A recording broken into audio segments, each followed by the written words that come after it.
Sport.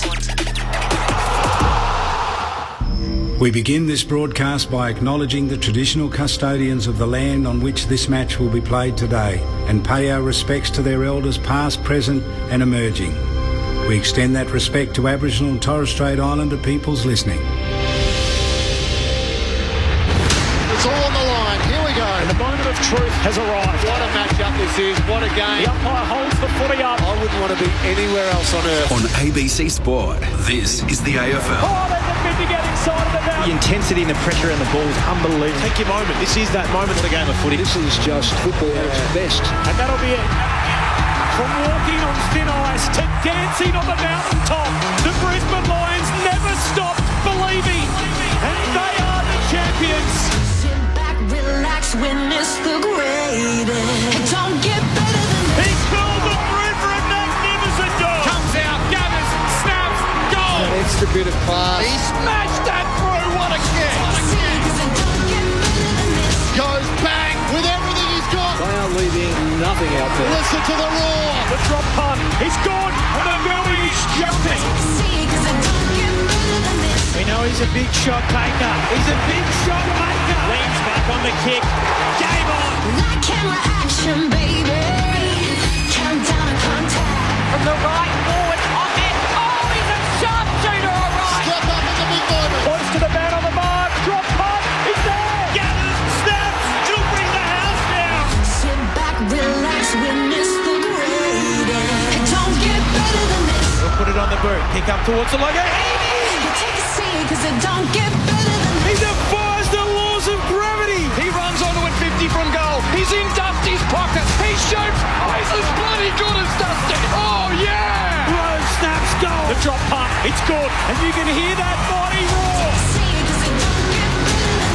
Ball's one way and the next and the snap. There's the finish. 60 out. Oh my goodness. Oh. That's a massive big time spot. Big time goal kicker. That's why we love football. Brilliant to watch. From the centre wicket. Whacks it for six. Scores level. Running pass. Throws it on the left. Could that be the sealer? Seconds ticking down. We're not done yet. What a finish. Welcome to the 2025 AFL Premiership season on ABC Sport. On radio, on digital, and on the ABC Listener. You take a seat, cause it don't get better than this. Hello and welcome to the MCG for a blockbuster Saturday night as Collingwood look to extend their lead on top of the AFL ladder. The Pies have won their last 6 matches as the early season frontrunners, taking on Geelong, who are keen to bounce back after going down to the Blues by 18 points last week. But can they make a statement tonight? It's always a great occasion whenever these two sides face off, and once more they loom as two of the dominant forces in season 2025. Matt Clinch with you for ABC Sport. A crowd of over 80,000 expected tonight. There is no late change. Ollie Wiltshire will be the sub for the Cats and Will Hoskin-Elliott for the Magpies. Lauren Borden to call the action alongside me. Welcome to you, Loz. Thanks, Clinchy. It's great to be here, and you can feel that atmosphere when it comes to these two sides playing each other at the MCG as well. A big game for Collingwood, looking to extend that streak of their wins and try and get 7 in a row. And then Geelong, Chris Scott said it was one of their worst performances that he's seen in a long time against Carlton right here at the MCG last week. And I guess there's a lot of milestones that we get to celebrate, and some seem big, some seem small sometimes, but Jack Crisp's 245 consecutive games, it feels big tonight, and 10 years, a whole decade of not missing a game. It's just incredible, Clinchy. It certainly is, Lauren. A record that started in round 18, 2014. Took 10 years and 268 days to achieve, to pass the Irish legend Jim Steins tonight with his 245th match.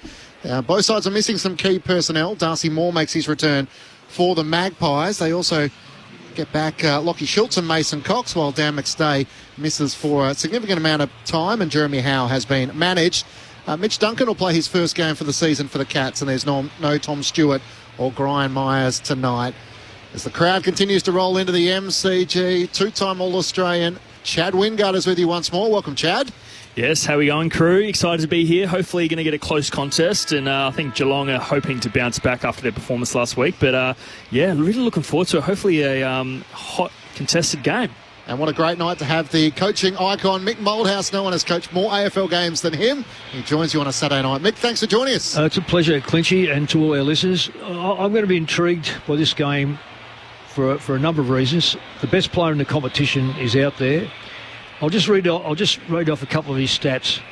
He's had score assists. He's just about equal best for Collingwood. He's had 54 score involvements. He's had 52 clearances. He's had 30 tackles. People forget that he's not bad that way. 43 inside 50s. If any side's going to play Collingwood and they think they can just go, we'll see what happens. One cliche. The other one is, we share it. Good luck. You've got to dedicate a player to him. And I don't necessarily think that you have to stand shoulder to shoulder, because he is the best at get, give and get it again. You have to net him. And by that, for our listeners, is that you face him and he has to virtually, on the receive, run through you. And you've got to rely on a teammate to take his shoulder, because he'll go left to right. So I think the result will end up being, if Geelong can stop Nick Dacos, they will win. If they don't stop him, Collingwood will win. It's as simple as that. It sets up beautifully tonight with how good are Collingwood going in season 2025. Geelong, no doubt, would have spent the week in preparation. Chris Scott was asked during the week more around selection than actually the two sides, but said, I'm not sure they're that much better than everyone else at this stage of the season. We're 7 rounds in, so sets it nicely as to whether the Cats can bounce back. And how good are Collingwood going, Mick? That's the question. I think they're going really well. I was disappointed in Chris Scott's comments last week. I've got to say that, because at no stage did he say Carlton outplayed them. Yeah. It was all about Geelong not playing well. One of the things about coaching is never forget that you've got an opponent out there. If you have no opponent out there, you'll kick 100 goals until you miss one and you've got to wait for the guy to kick it in for you. But you've got to pay respect to the opposition. Carlton, when today they were smashed, last week they played better football because they did their homework. This is the interest. I think Chris Scott does his homework. Collingwood rely very heavily on entrapment. They will push the ball past the centre line, set up walls and keep the ball in there, and you feel very comfortable kicking the ball backwards, and then they just pounce. Can Geelong overcome that temptation to overuse the ball in their back half, or get the ball forward? And I've always had a theory about Geelong. You keep 6 forwards forward on their backs, you'll do well against them. So it's going to be an intriguing coaching game as much as it is a playing game. It's a battle of the golden oldies. Of course, Geelong was the oldest premiership side back in 2022. Collingwood fielded the oldest side this season. They are 2 of the last 3 premiers in the season's recent history, and we expect them once more to be there in 2025. So, Chad, as a quick look forward, what are you most intrigued about tonight? Well, I think it's the midfield battle. I think Dacos is 7th in the competition for clearances, and I said at the start of the week, I don't think Geelong know who their go-to clearance guy is, and they got smashed in that last week. They were minus 6 in the game, but they were down about 14 at half-time. So they got smashed in there, and I think they really need to find their DNA of who that guy is that's going to win them. And obviously, Dangerfield's been that guy for a long time, but who's going to be it tonight? And I think, I think with Dacos, like we said, Mick, I think you actually got to push him in the contest, get on the back of him. I think you see Dacos get on the outside of him too much, and that's when he gets his clearance. That's when he's most damaging. So push him under, don't let him get outside here, and he did that way too much last week, and he's the best player in the competition for a reason. Yeah, I think, Chad, that's in theory, that's fantastic. And blokes like Dangerfield, Lockie Neal, and those blokes, they put their nose in the trough. Yeah. Dacos doesn't always, so therefore to be able to push him under from a long way is a long way. I think that you have to do is to take his ground in front of him. And look, if he ends up with 35 possessions and half of them are going sideways or backwards, you know what, you've won on the day. There's a certain way of playing that type of player. If you think you're going to stop him cold, good luck. Oh, yeah. Let them get their kicks behind the centre. Players are heading out into position. The final member of our team sitting in the front row tonight, Alexia Pescia, is with you once more. Welcome, Lex. Hello, guys. How are we up there? It's beautiful down here. Darcy Moore has won the toss. He's going to the punt road end. I've got my boundary now. I know where we are. Also, guys, just very quickly, it's Chris Scott's 49th birthday today. So what a party this could be. It certainly could be if his Cats could get a victory tonight. So it's all in readiness, as Nick Dacos is alongside Oisin Mullen for the opening bounce here. And we're about to get this Saturday night contest underway. It's round 8 of the AFL. Collingwood taking on Geelong in a season shaper on Saturday Night Footy on ABC Sport. Here's Lauren Borden. A huge night at the MCG. A couple of rivals going head-to-head on Saturday night, and Cameron gets the tap out straight to Nick Dacos, met by two Geelong players who tackle him, hold him up. Atkins takes him to the ground again. The umpire's blowing the whistle a second time. A little bit of push and shoving in the centre of the MCG as the umpire gets it back to toss it up again in the centre of the MCG. Cameron, a tap out. It's just a short one, and this time it's Smith doing the tackling on Long, and it'll be wrapped up again. Ball still locked in the centre of the MCG. No side either able to gain advantage early. Atkins tries to get the footy, tackled by Sidebottom. Ball spills out. Smith gets it, hand pass to Clark. Just scrubbers the kick forward to Mullen. Can put Geelong inside 50. It's a hurried kick in there. Does it work for the Cats? It does. It's a mark to Shannon Neal. A quick entry from the Cats, and Shannon Neal marks on the chest and will kick from 20 metres out, just a slight angle to the right. And that's great, just protecting his space as a forward. He's obviously got the back of him, got a good position, and he didn't go to space too early. He knew where the ball was going to drop and just held his positioning. Didn't push too much effort. It didn't give away a free kick. Very smart. Shannon Neal, close range to get the opener for the Cats. Eases this one through. And Geelong strike first at the MCG. They get the opener within a minute. And the Cats lead by that 6 points. One straight 6. Collingwood yet to score. Just a minute played in the opening term. It's Saturday night footy on ABC Sport. I reckon it was Mullen who kicked that football in. The first contest, I think for Geelong's point of view, the first contest was pushed down by both ruckmen. Dacos ran into it and he was tackled straight away. So there's the intent for a start off with Geelong. So they've done something that a lot of sides haven't done. So they give themselves a chance in the middle. And if you get the ball inside Collingwood's back line, I've said time and time again, they are highly vulnerable for a quick ball that goes in there. And as it proved there, Frampton was far too far under the ball. The voice of Mick Malthouse alongside Chad Wingard tonight. Matt Clinch and Lauren Borden calling the action. Lex Pesher is down on the boundary. No Jeremy Howe tonight for the Magpies. Just 5 disposals for the Cats to keep the opening goal of the match. Cameron one down the tap for the Pies, but it's Atkins for Geelong. Hand pass to Bailey Smith. He kicked into the umpire. It ricochets out to Steele Sidebottom. He spun a full 360 before he gets a hand pass away to Houston. And now away to Maynard. Looks out wide to Lipinski, who skids off the turf and goes out in front of the Shane Warne stand, and a boundary throw in. Did that ever used to be a rule? 360 spin holding the ball? Was that just in my head? No, it wasn't a rule, but it was sort of like that's you probably had enough. Yeah. Whereas no, I'll say yesteryear it wasn't.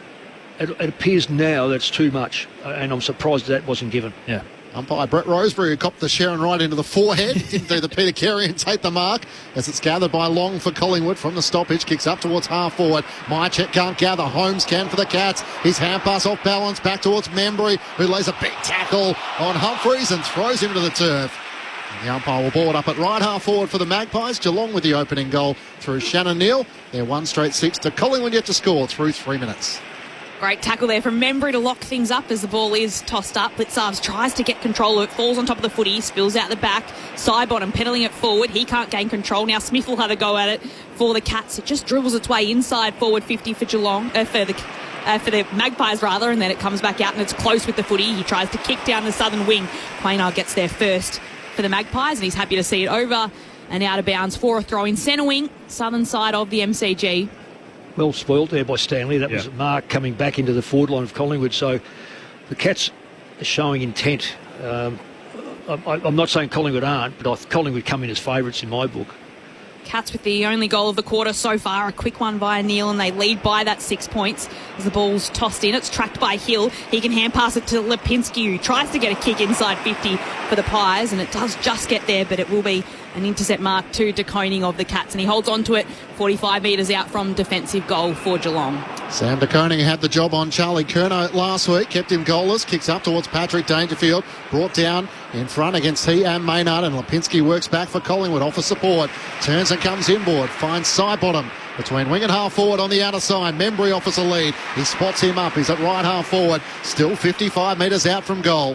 There's Mychek in the goal square, Jamie Elliott in the pocket, and now looking at potentially whether he can carry the distance himself.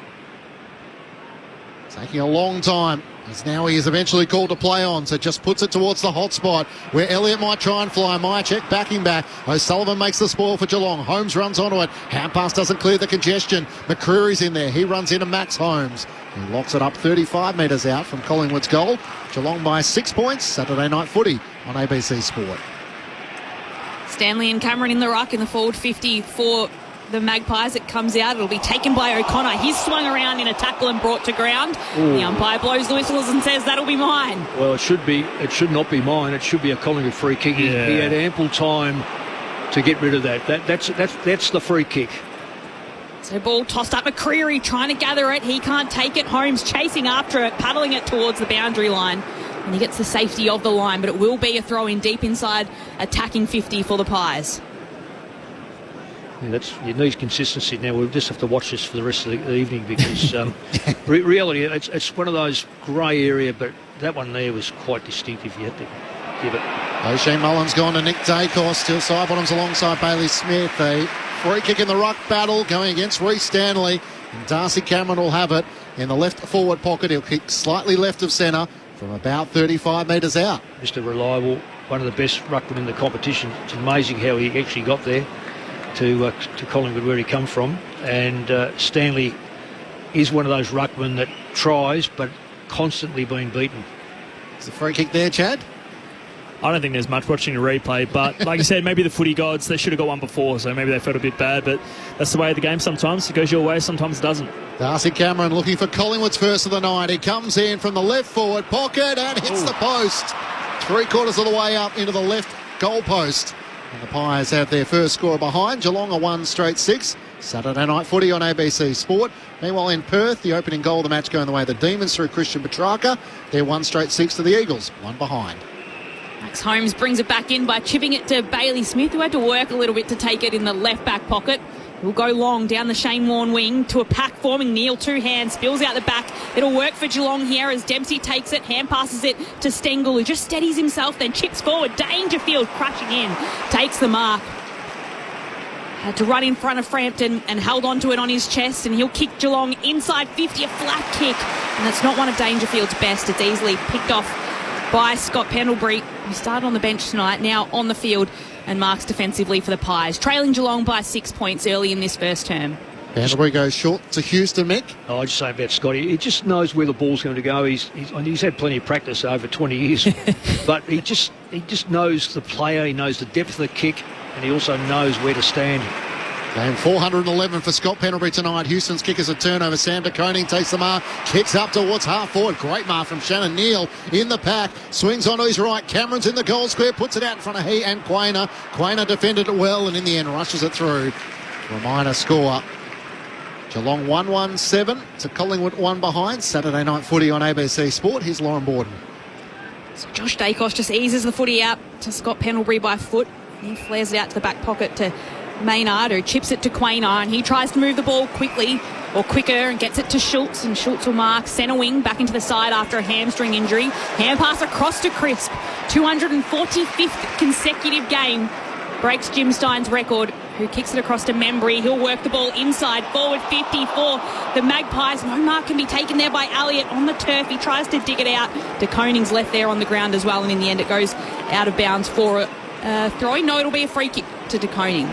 Yeah, Jamie Elliott just jumped a little bit too early. He's very good at taking those marks, but he just didn't quite get the ride and gave away a free kick. He flares it out wide and Geelong will work it along the wing. Switches it through Bowes and now the hands of Holmes. Kicks out towards Dempsey on the Shane Warne stand side. Quick transition for the Cats up towards Cameron. Can't take the mark. Stengel front and centre. Hand pass to Ollie Henry against his former side. He's got a player at the top of the goal square. It's Mark Blitzavs into the open goal for Geelong's second. Wasn't that rapid speed from the back line all the way to the forward line, and don't know how Mark Blitzhouse found himself all alone. Geelong by 12 points, 2-1-13 to Collingwood 1 behind. Chad Wingard and Mick Malthouse, your experts on Saturday Night Footy on ABC Sport. Yeah, and Darcy, for me, I thought he could have really punched that out of bounds. He needed to get that out. He knew the numbers were not against him, and he had an opportunity to either give a free kick away or just slow it down some way. But he obviously spoiled that straight to Stengels, and it sped him up. He needs to either give away a free kick or smash that with not the 2 hands, which he did, 1 hand, and just palm it out of bounds together. Because that's a difference between that goal right there and just a stoppage. Yep. And he's better than that. He should know that. But again, just a bit of a, I suppose, ace return, obviously, from one end to the other. Went from their Geelong's, obviously, D50 all the way to their forward 50, uncontested. But yeah, Darcy Moore, he's better than that. Should get that out of bounds. Mason Cox now into the ruck for the Pies. He's jumped over the top of by Stanley. Wanted a free. In the end, Bose takes the footy. Almost throws it back to himself, and he does, and he'll be pinned for it as well. The umpires saw that. It'll be a free kick for Collingwood. Centre of the field, Ned Long has it.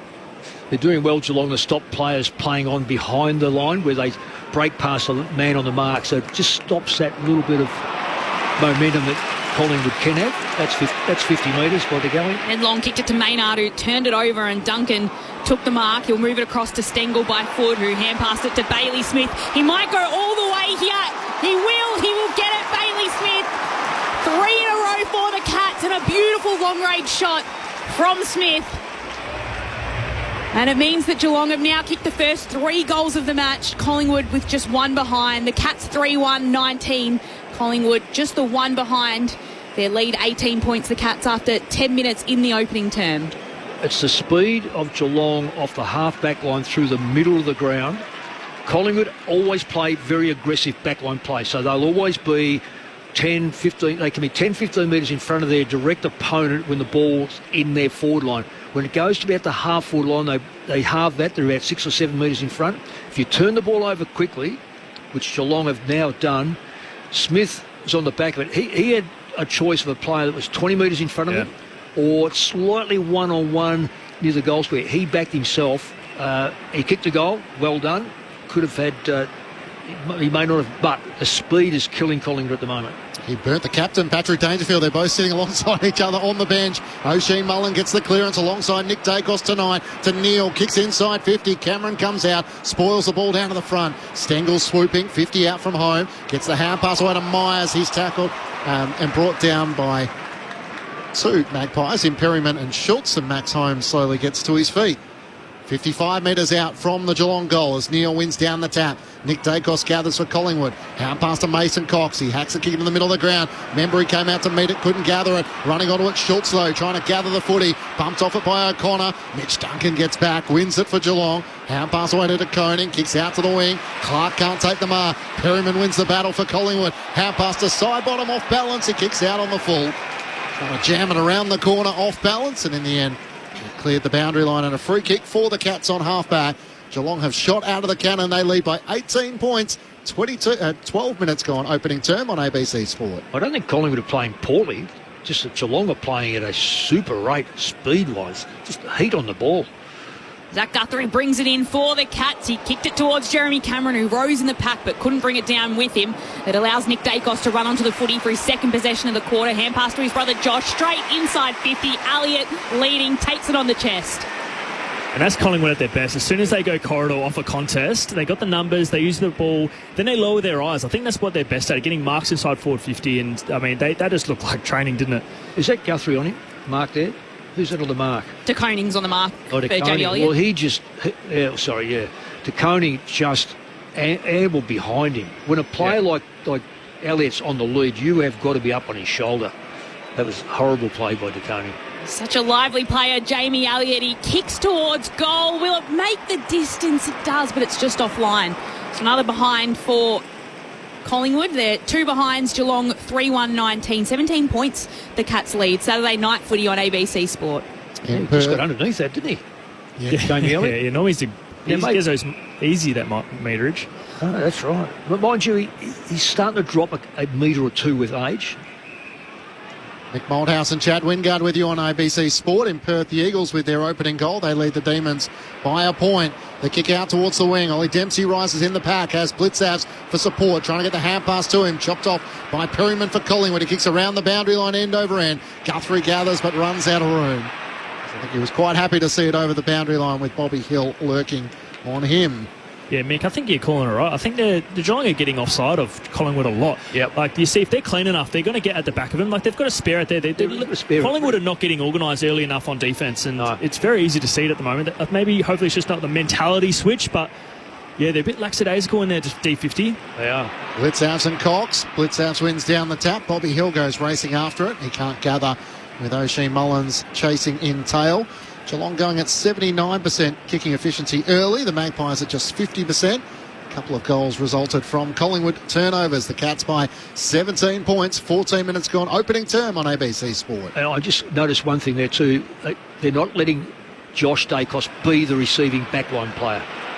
Still Sidebottom takes the footy, hand passes it across to Schultz. He hand passes it inside 50. Hill on the end of it will kick towards goals. He stabs it through. Wow. A little bit of magic from Bobby Hill again. He was off balance. He didn't have a lot of time to look at the goal, and he was able to nail it for the Pies opener of tonight. They're on the board with a goal. The Magpies 1-2-8, chasing Geelong 3-1-19. The Cats lead 11 points. It's 15 minutes played in the opening term Saturday night footy on ABC Sport. Your experts, Chad Wingard and Mick Moldhouse. And you know I love my small forward. So Bobby Hill, I mean, I thought he took maybe 1 or 2 steps too long, and he actually threw that ball pretty far away from his body. But as he got pushed, he chased that with his right foot and somehow made connection and made the distance. But great finish. He's the one for me that hasn't really had a big game so far, and is one of the ones. So Jamie Elliott's had a massive game last week. He's almost probably could have been best on. He came second. He had 19 and 5 goals. So Bobby Hill, maybe an early sniff can maybe get him on the board early and have that confidence going. He just signed obviously a 4-year extension.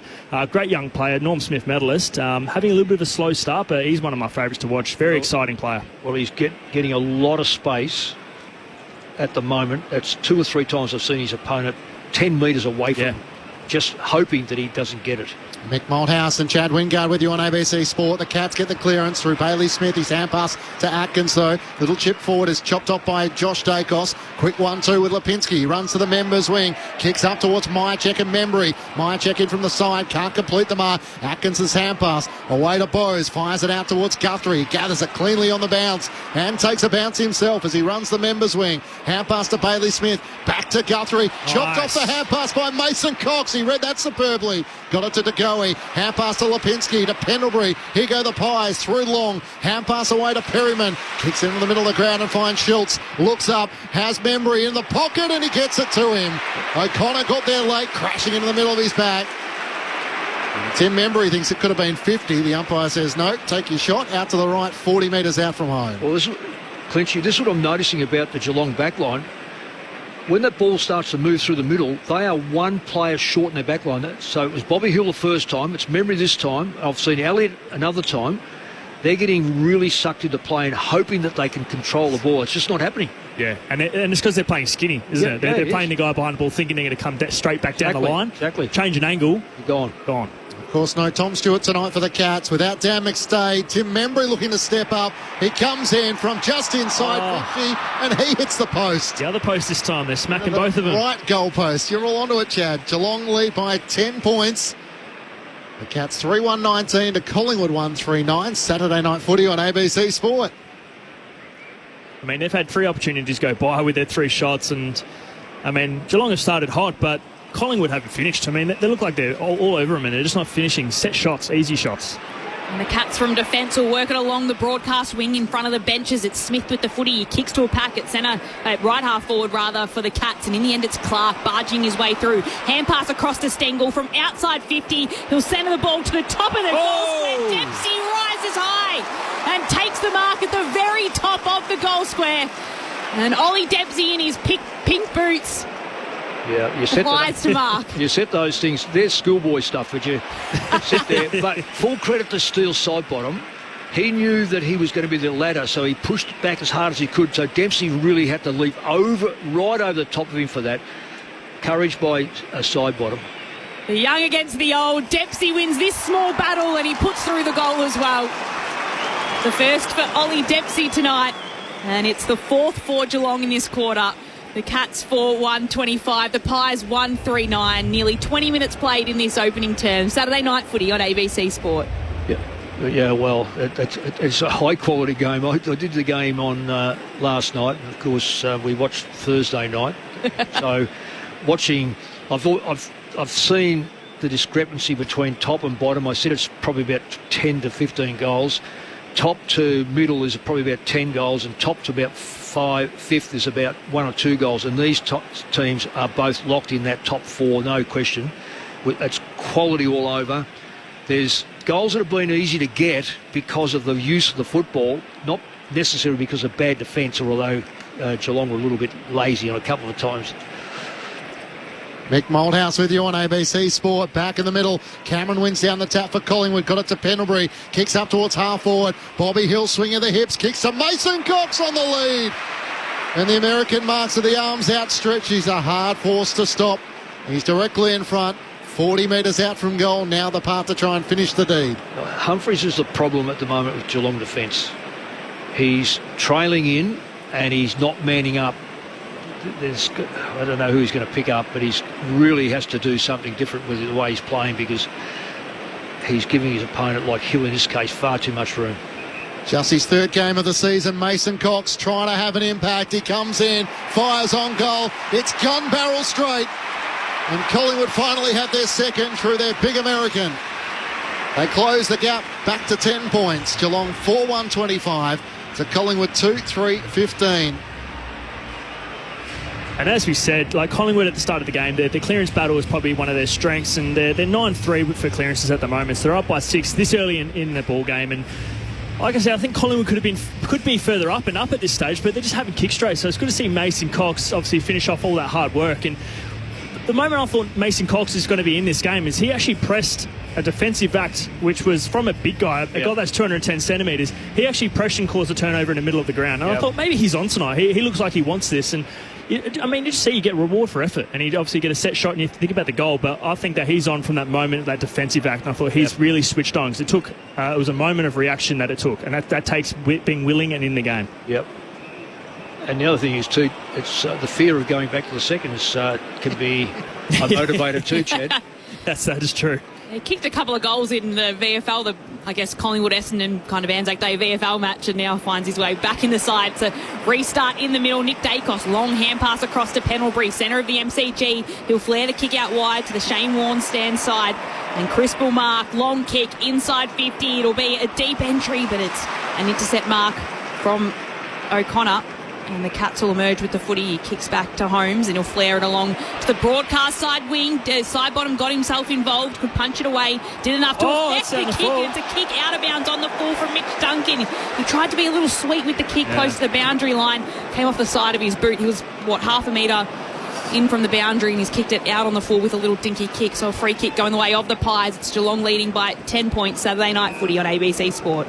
Still Sidebottom will take the free kick for Collingwood. He veers out to the right, gains some territory, puts it in the Mason Cox area. He can't take the mark off hands. Mychek fights for it. Cameron the other big, spirals it towards goal and somehow curls it through.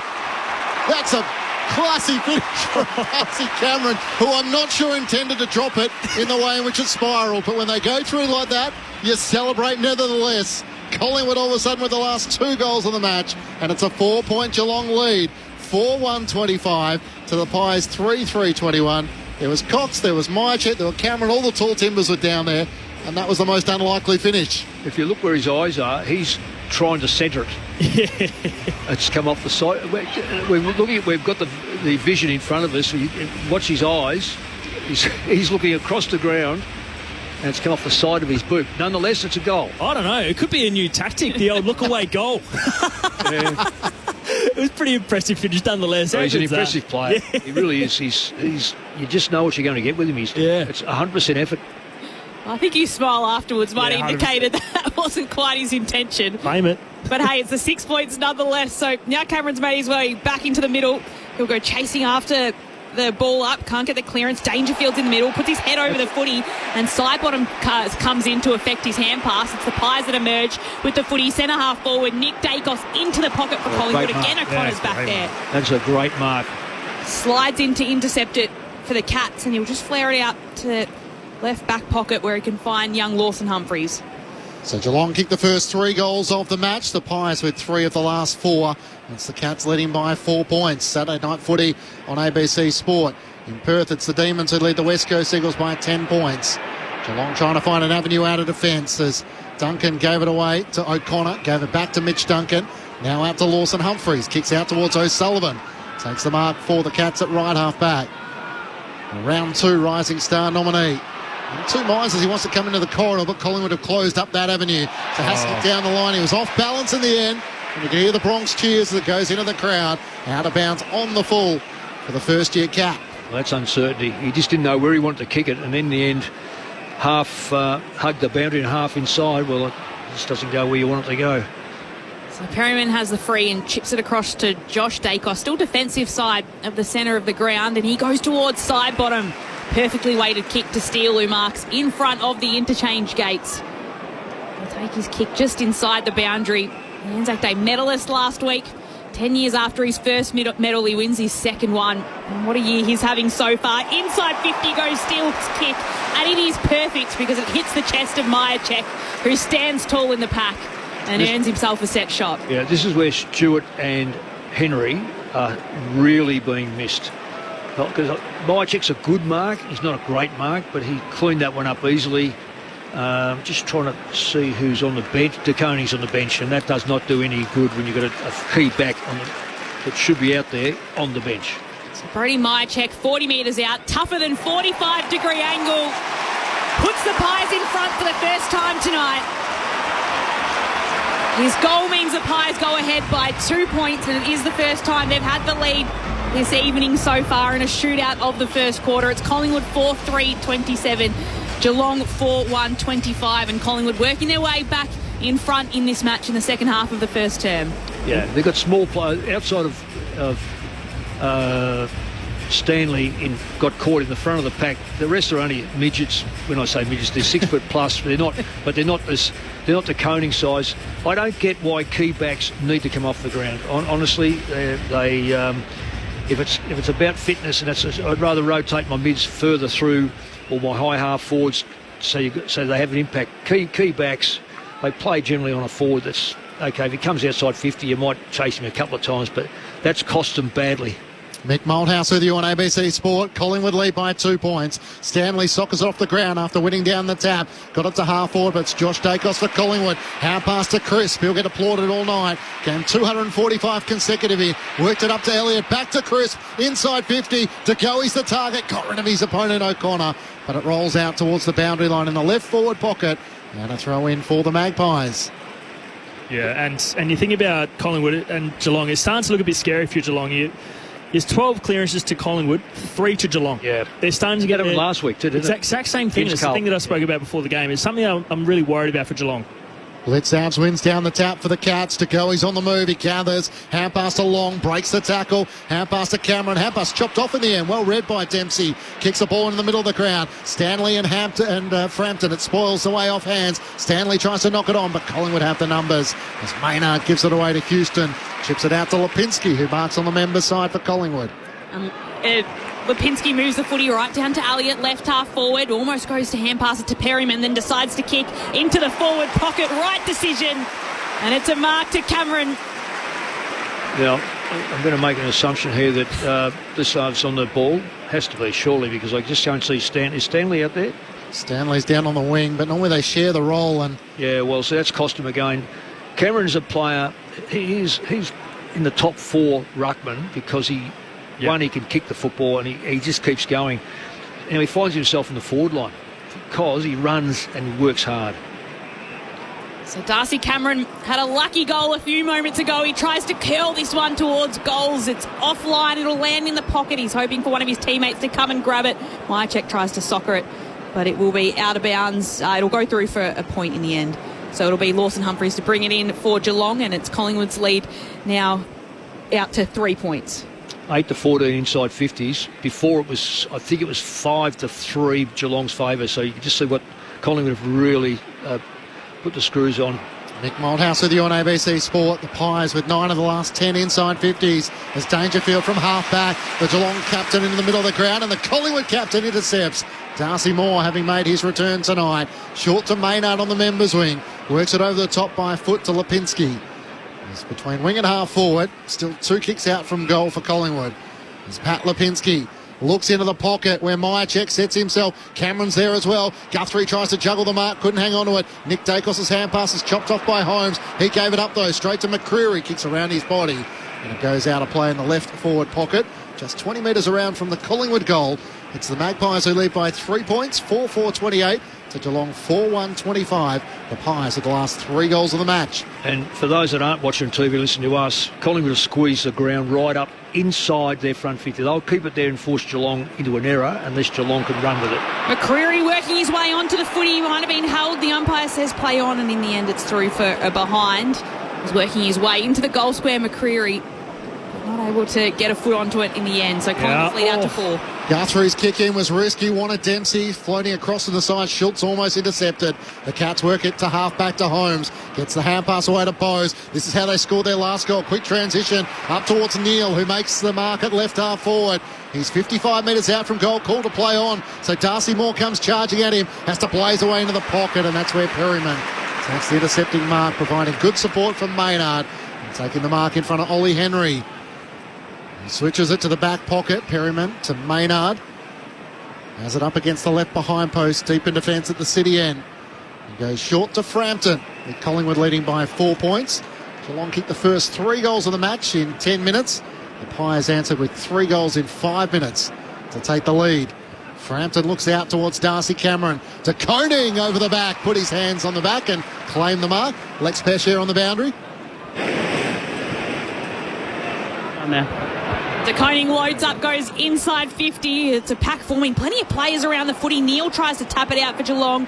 Dangerfield's on the ground. Hand passes it away. It's Elliott that emerges with the footy for Collingwood. Hand passes it only as far as Dempsey. Hand pass across to Jeremy Cameron in the pocket, trying to weave his magic and work it around Elliott. Hand pass it towards Dempsey. It's picked off and stolen by Schultz to the Pies. He kicks it outside 50. It's rebounded now by Holmes, who from outside 50 goes all the way to the goal square, and it's touched the post and will go through.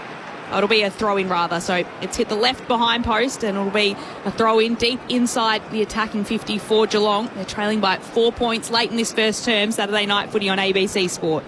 So I think we call the back end of what Lex has said. Reece Stanley down to the change room, so we'll keep an eye to see if he returns. A whistle from the non-officiating umpire. Wow. Maynard involved with Tyson Stengel, and it's going to be a Collingwood free kick in the right back pocket going the way of Dan Houston. So something off the ball before the ball was even thrown in. It's Houston straight through the middle. Maynard's all on his own. He plays on at centre half back. Side bottom streaming towards 50. Can he find him? Blitzhouse in from the side. Spoils it down. Straight to DeGoey though. Hand pass back to side bottom. 45 metres out. Hand pass to McCreary. Into the left forward pocket. Hand pass to Lipinski. A centering ball for DeGoey. It bounces off his ankles. And Holmes gets it down to De Koning. Hand pass to Atkins. Away to O'Sullivan. Now away to Bailey Smith. He drives it up towards the wing. Dangerfield and Ollie Henry over the top takes the mark for Geelong. Centre wing, he'll move the ball inside 50. Here's Jeremy Cameron all alone inside forward 50. 45 metres out from goal. He takes the mark and he will kick after the siren for a chance to put Geelong in front at the end of the first change. So Jeremy Cameron squeezing the footy as he does so often. And will take this kick. He'll kick from about 45 metres out, 45-degree angle towards the city end of the MCG. The Collingwood cheer squad waving their flags. Jeremy Cameron lines up. It starts left and he can't swing it back and it'll be punched away. It won't even go through for a behind. Well, the umpires will check this. Looked like it was punched away before it went over the line for a behind. And it will be a score review to end this first term. So we'll check whether that went through for a behind. And whether Jeremy Cameron did score, it's looking at this angle, we see the ball's crossed the back of the behind line. So it's clearly crossed the back of the behind line. So it will be a 5-point margin. It'll be a 3-point margin rather, the way of Collingwood at the end of the first term. So Collingwood 4-5-29, Geelong 4-1-25. It was the Cats with the first 3 goals of the game, and then Collingwood began to work its way into the match and kicked 4 of the last 5 goals of that quarter to now hold a 3-point lead at the first change. The goal kickers so far tonight for Collingwood: Darcy Cameron with a single, Bobby Hill with one himself, Brodie Myercheck and Mason Cox with another, and then for the Cats, Bailey Smith, Ollie Dempsey, Shannon Neal and Mark Blitzovs, the goal kickers for them. Quarter time here at the MCG, and it's the Magpies who lead by 3 points despite the fast start from the Cats. Meanwhile, over at the Perth Stadium, it's the Demons who lead by 9 points over the West Coast Eagles, approaching, in fact, it's quarter time there as well. 2-2-14 to the Eagles, 5 behinds. Saturday night footy on ABC Sport. The World Test Championship is coming. He gets connection here, lifts it over the keeper, 1 bounce for 4. Australia versus South Africa. And he nicks it, he's got it again. Catch every ball on the ABC Listen app. This is the 2025 AFL Premiership season on ABC Sport. Quick transition for the Cats up towards Cameron. Can't take the mark. Stengel front and centre. Hand pass to Ollie Henry against his former side. He's got a player at the top of the goal square. It's Mark Blitzavs into the open goal for Geelong second. He'll move it across to Stengel by foot, who hand passed it to Bailey Smith. He might go all the way here. He will get it, Bailey Smith. 3 in a row for the Cats and a beautiful long-range shot from Smith. Still Sybon takes the footy, hand passes it across to Schultz. He hand passes it inside 50. Hill on the end of it will kick towards goals. He stabs it through. A little bit of magic from Bobby Hill again. Hand pass across to Stengel from outside 50. He'll centre the ball to the top of the goal square. Dempsey rises high and takes the mark at the very top of the goal square. The young against the old. Dempsey wins this small battle and he puts through the goal as well. Here's out to the right, gains some territory, puts it in the Mason Cox area. He can't take the mark off hands. Myercheck fights for it. Cameron the other big, spirals it towards goal and somehow curls it through. That's a classy finish from Marcy Cameron, who I'm not sure intended to drop it in the way in which it spiraled, but when they go through like that, you celebrate nevertheless. Inside 50 goes Steele's kick, and it is perfect because it hits the chest of Myercheck, who stands tall in the pack. Brody Myercheck, 40 metres out, tougher than 45-degree angle. Puts the Pies in front for the first time tonight. This is ABC Sports coverage of the AFL. On your radio. ABC Sport Digital. And on the ABC Listen app. Quarter time at the MCG. Collingwood lead Geelong by 3 points. The Magpies 4-5-29 to the Cats 4-2-26. A crowd of over 80,000 in at the MCG for a Saturday night. Matt Clinch and Lauren Borden calling the action. Lex Pesce down the boundary. The thoughts of our experts, Chad Wingard and Mick Malthouse. Well, just comparing the games over the weekend so far, we're seeing really two sides that should be here in September. In fact, it'd be very surprising if they're not, and probably deep in September. Both sides, the ball movement is outstanding, and it's quite contrasting in many respects. Collingwood's backline has been, probably for the last 2 years, very, very aggressive. And by that, what I mean is that when the ball's in motion, they're quite prepared to come off their man and join in and trying to keep that football in the front third, front half, whatever you like. But if there's a turnover, they can be found out. Cameron, in that instance, marked the ball by himself right on the 50. If he'd have turned quick enough, he had a teammate in the goal square. That's how liberal, if you like, Collingwood are at giving ground. So got caught out because of the bell. Whereas on the other end, Collingwood's movement to the forward line it is so quick. Chad's right, they bring the ball into the corridor very late. They don't necessarily they can come through the corridor from the back half, but if they've got the ball in the wing, they'll bring the ball back late so that if there's a turnover, they don't get found out. And then it just opens up for all sorts of operations for our forwards, Collingwood's forwards, to move into space. And we've seen that already with Hill, Elliott, Myercheck. These players, I don't even say Cox, being able to lead into space. The other bloke I was thinking about, not only Myercheck, was Memory, just finding so much space because Geelong either haven't paid respect to him, got him behind because they're expecting, like they do against a lot of sides, the big bomb in and that Stewart comes over the top or DeConing comes over the top. No Stewart, so therefore they're going to be marshalled by really, and there's no Henry, so they're going to be marshalled by players that probably lack a bit of experience. I said before about young, just trying to think of his name now, young halfback flanker. He was found out. Yeah, Humphreys. But Humphreys was just not quite switched on to manning up. You don't man up Hill, you don't man up Elliott, you're going to pay a massive price. But having said that, they're only a kick out of it, Geelong. So all the figures point to Collingwood at this stage. Inside 50s, contested football, and certainly clearances. So Geelong got off to the fast start. Collingwood got on top in the clearances, and they lead by 3 points as we get the second quarter underway. The bounce is going to be recalled as it sprays out to the right. Gives us a chance to go down to Alexa Pesce on the boundary. It looks like the Cats will make their sub. Reece Stanley came off just the end of that quarter with a head injury by the looks of it, but we'll wait and see. Thanks very much, Lex. So Shannon Neal into the ruck to start this second quarter. And Pendlebury goes to work at the very bottom of the pack. He competes with Oisin Mullen, who has the job alongside Nick Dacos tonight. Nick Dacos with 6 disposals in the opening quarter as Cameron wins down the tap, but it's pinched by Atkins. Kick is smothered, spills out to Manor, long towards Ollie Henry. It might bounce through. It bounces through from behind. Wrong side of the right goalpost, and a minor score for the Cats. Collingwood's lead is 2 points. Lex Pesce on the boundary. Ray Stanley has his left hamstring on ice, so it's a left hamstring for Stanley. He's out of the game at the back of the bench. Youngster Ollie Wiltshire comes in very early into the game for Geelong in just his second game of AFL as Collingwood moves the footy right through the centre of the ground. It's Maynard's kick is chopped off at right half back, and it's O'Sullivan who can flare the kick out wide towards close southern wing of the MCG. Hand passes it across to Smith, just grubbers a kick forward, works for Dangerfield, who's tackled the moment he gets the footy on the turf. Ball spills out, Nick Dacos is there to collect. He spins around, uses his time and poise, and he finds Scotty Pendlebury.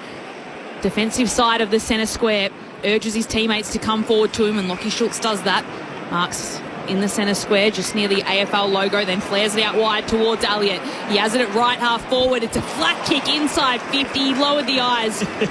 Yeah. And he gets Houston, and it'll be a kick at goals for the Pies. Yeah, I'm not 100% sure he meant to kick the ball there. Side bottom who slid behind him. But again, it's Collingwood's corridor ball movement. It went from one side into the corridor. Scott Pendlebury, I used to call him the sun. That everyone around him revolves around him. Everyone moves faster than he does. And he's just an absolute, I suppose, just a player that you just want the ball in his hands. Found it another player. And in Houston, he can roost this 60 metres. So distance not a question. See about accuracy. So Dan Houston right on the paint of 50. That is beautiful. Dan Houston slots the first of the second quarter and puts Collingwood out by 8 points. The Magpies 5-5-35, Geelong 4-3-27. It's just 2 minutes played in this second term. Saturday night footy on ABC Sport. Well, there's no question in my mind that Elliott, when he came outside 50, he could have sat down and had a cup of tea. He had that much space and time. And these are the sort of players you do not give time to. Geelong backline is just dropping off. They're collapsing back for the longer kick going in. The requirement of a half back line, or any backline player, is to still work you up and play on your man, get the wingers in behind you to help you. And unfortunately, it's not Hill, it's Schultz. If it's not Schultz, it's Elliott. And the Geelong defenders are just not working with them. Nick Malthouse with you on ABC Sport. Collingwood by 8 points, Melbourne by 17 over the West Coast Eagles. Darcy Cameron soccers it forward, gets Collingwood to half forward. To Goey with a hand pass away to Pendlebury. Centering ball looking for Myercheck through his fingertips. Couldn't hang on to the mark. Jamie Elliott trying to keep it alive for the Pies as Guthrie comes over the top and Mark O'Connor helps in order to bring him down. Brady Myercheck would have thought he'd normally take a mark like that, just 15 metres out from goal. And the ball up in the right forward pocket for Collingwood. Cameron up against Blitzavs. It spills down the way of O'Sullivan. Gets a hand pass out to Mullen. He's dumped in a tackle, and the umpire ball up in the right forward pocket for Collingwood. Lockie Schultz in his return match. He suffered that hamstring injury against the Blues. Ball quickly tossed up. It's tapped down by Blitzarves, who nearly falls over as he does it. It comes out. Josh Dacos tries to grab it in the end. It's picked up by Manor of the Cats, who can move the ball out to left half back. A tackle carries on Atkins, brings him to ground. Pies now with the footy by Crisp. He's tackled the moment he gets it, and he's brought to ground by Clark, and it'll be a free kick for the Geelong player. That's a very good tackle. Jack Crisp, he's very, very strong in the legs, but dead set free kick. I don't know what Geelong going to do in the height factor. They might have to bring DeConing up on the ruck and just sacrifice that. Long kick down the wind from Jai Clark. Was looking for potentially Henry or Stengel, and in the end it's Moore that picked it off for the Pies. And passes across to Maynard, who kicks into the centre of the ground to Darcy Cameron. And the kick into the middle of the ground finds Houston from Nick Dacos to the run of Quainer off half-back. Kicks towards Elliott, one-on-one with O'Connor. He gets rid of O'Connor and takes the mark. Left forward pocket for Jamie Elliott. Yeah, that quick ball move is going to catch out a lot of sides, but it's going to catch out some young kids. Corridor. Yeah. Geelong have opened it right. They've just fallen right off their intensity in that first 15 minutes. It's hard to keep it going, but Collingwood will keep going at you. After 5 goals on Anzac Day, Jamie Elliott in the left forward pocket. He'll open up the angle, kick across his body, and curl it through for another Magpie goal. The last 5 goals of the match, either side of quarter time, going the way of the Pies as they open up a 14-point lead. The Cats got out by 18 points with the first 3 goals of the match. The Pies have answered since that point onwards.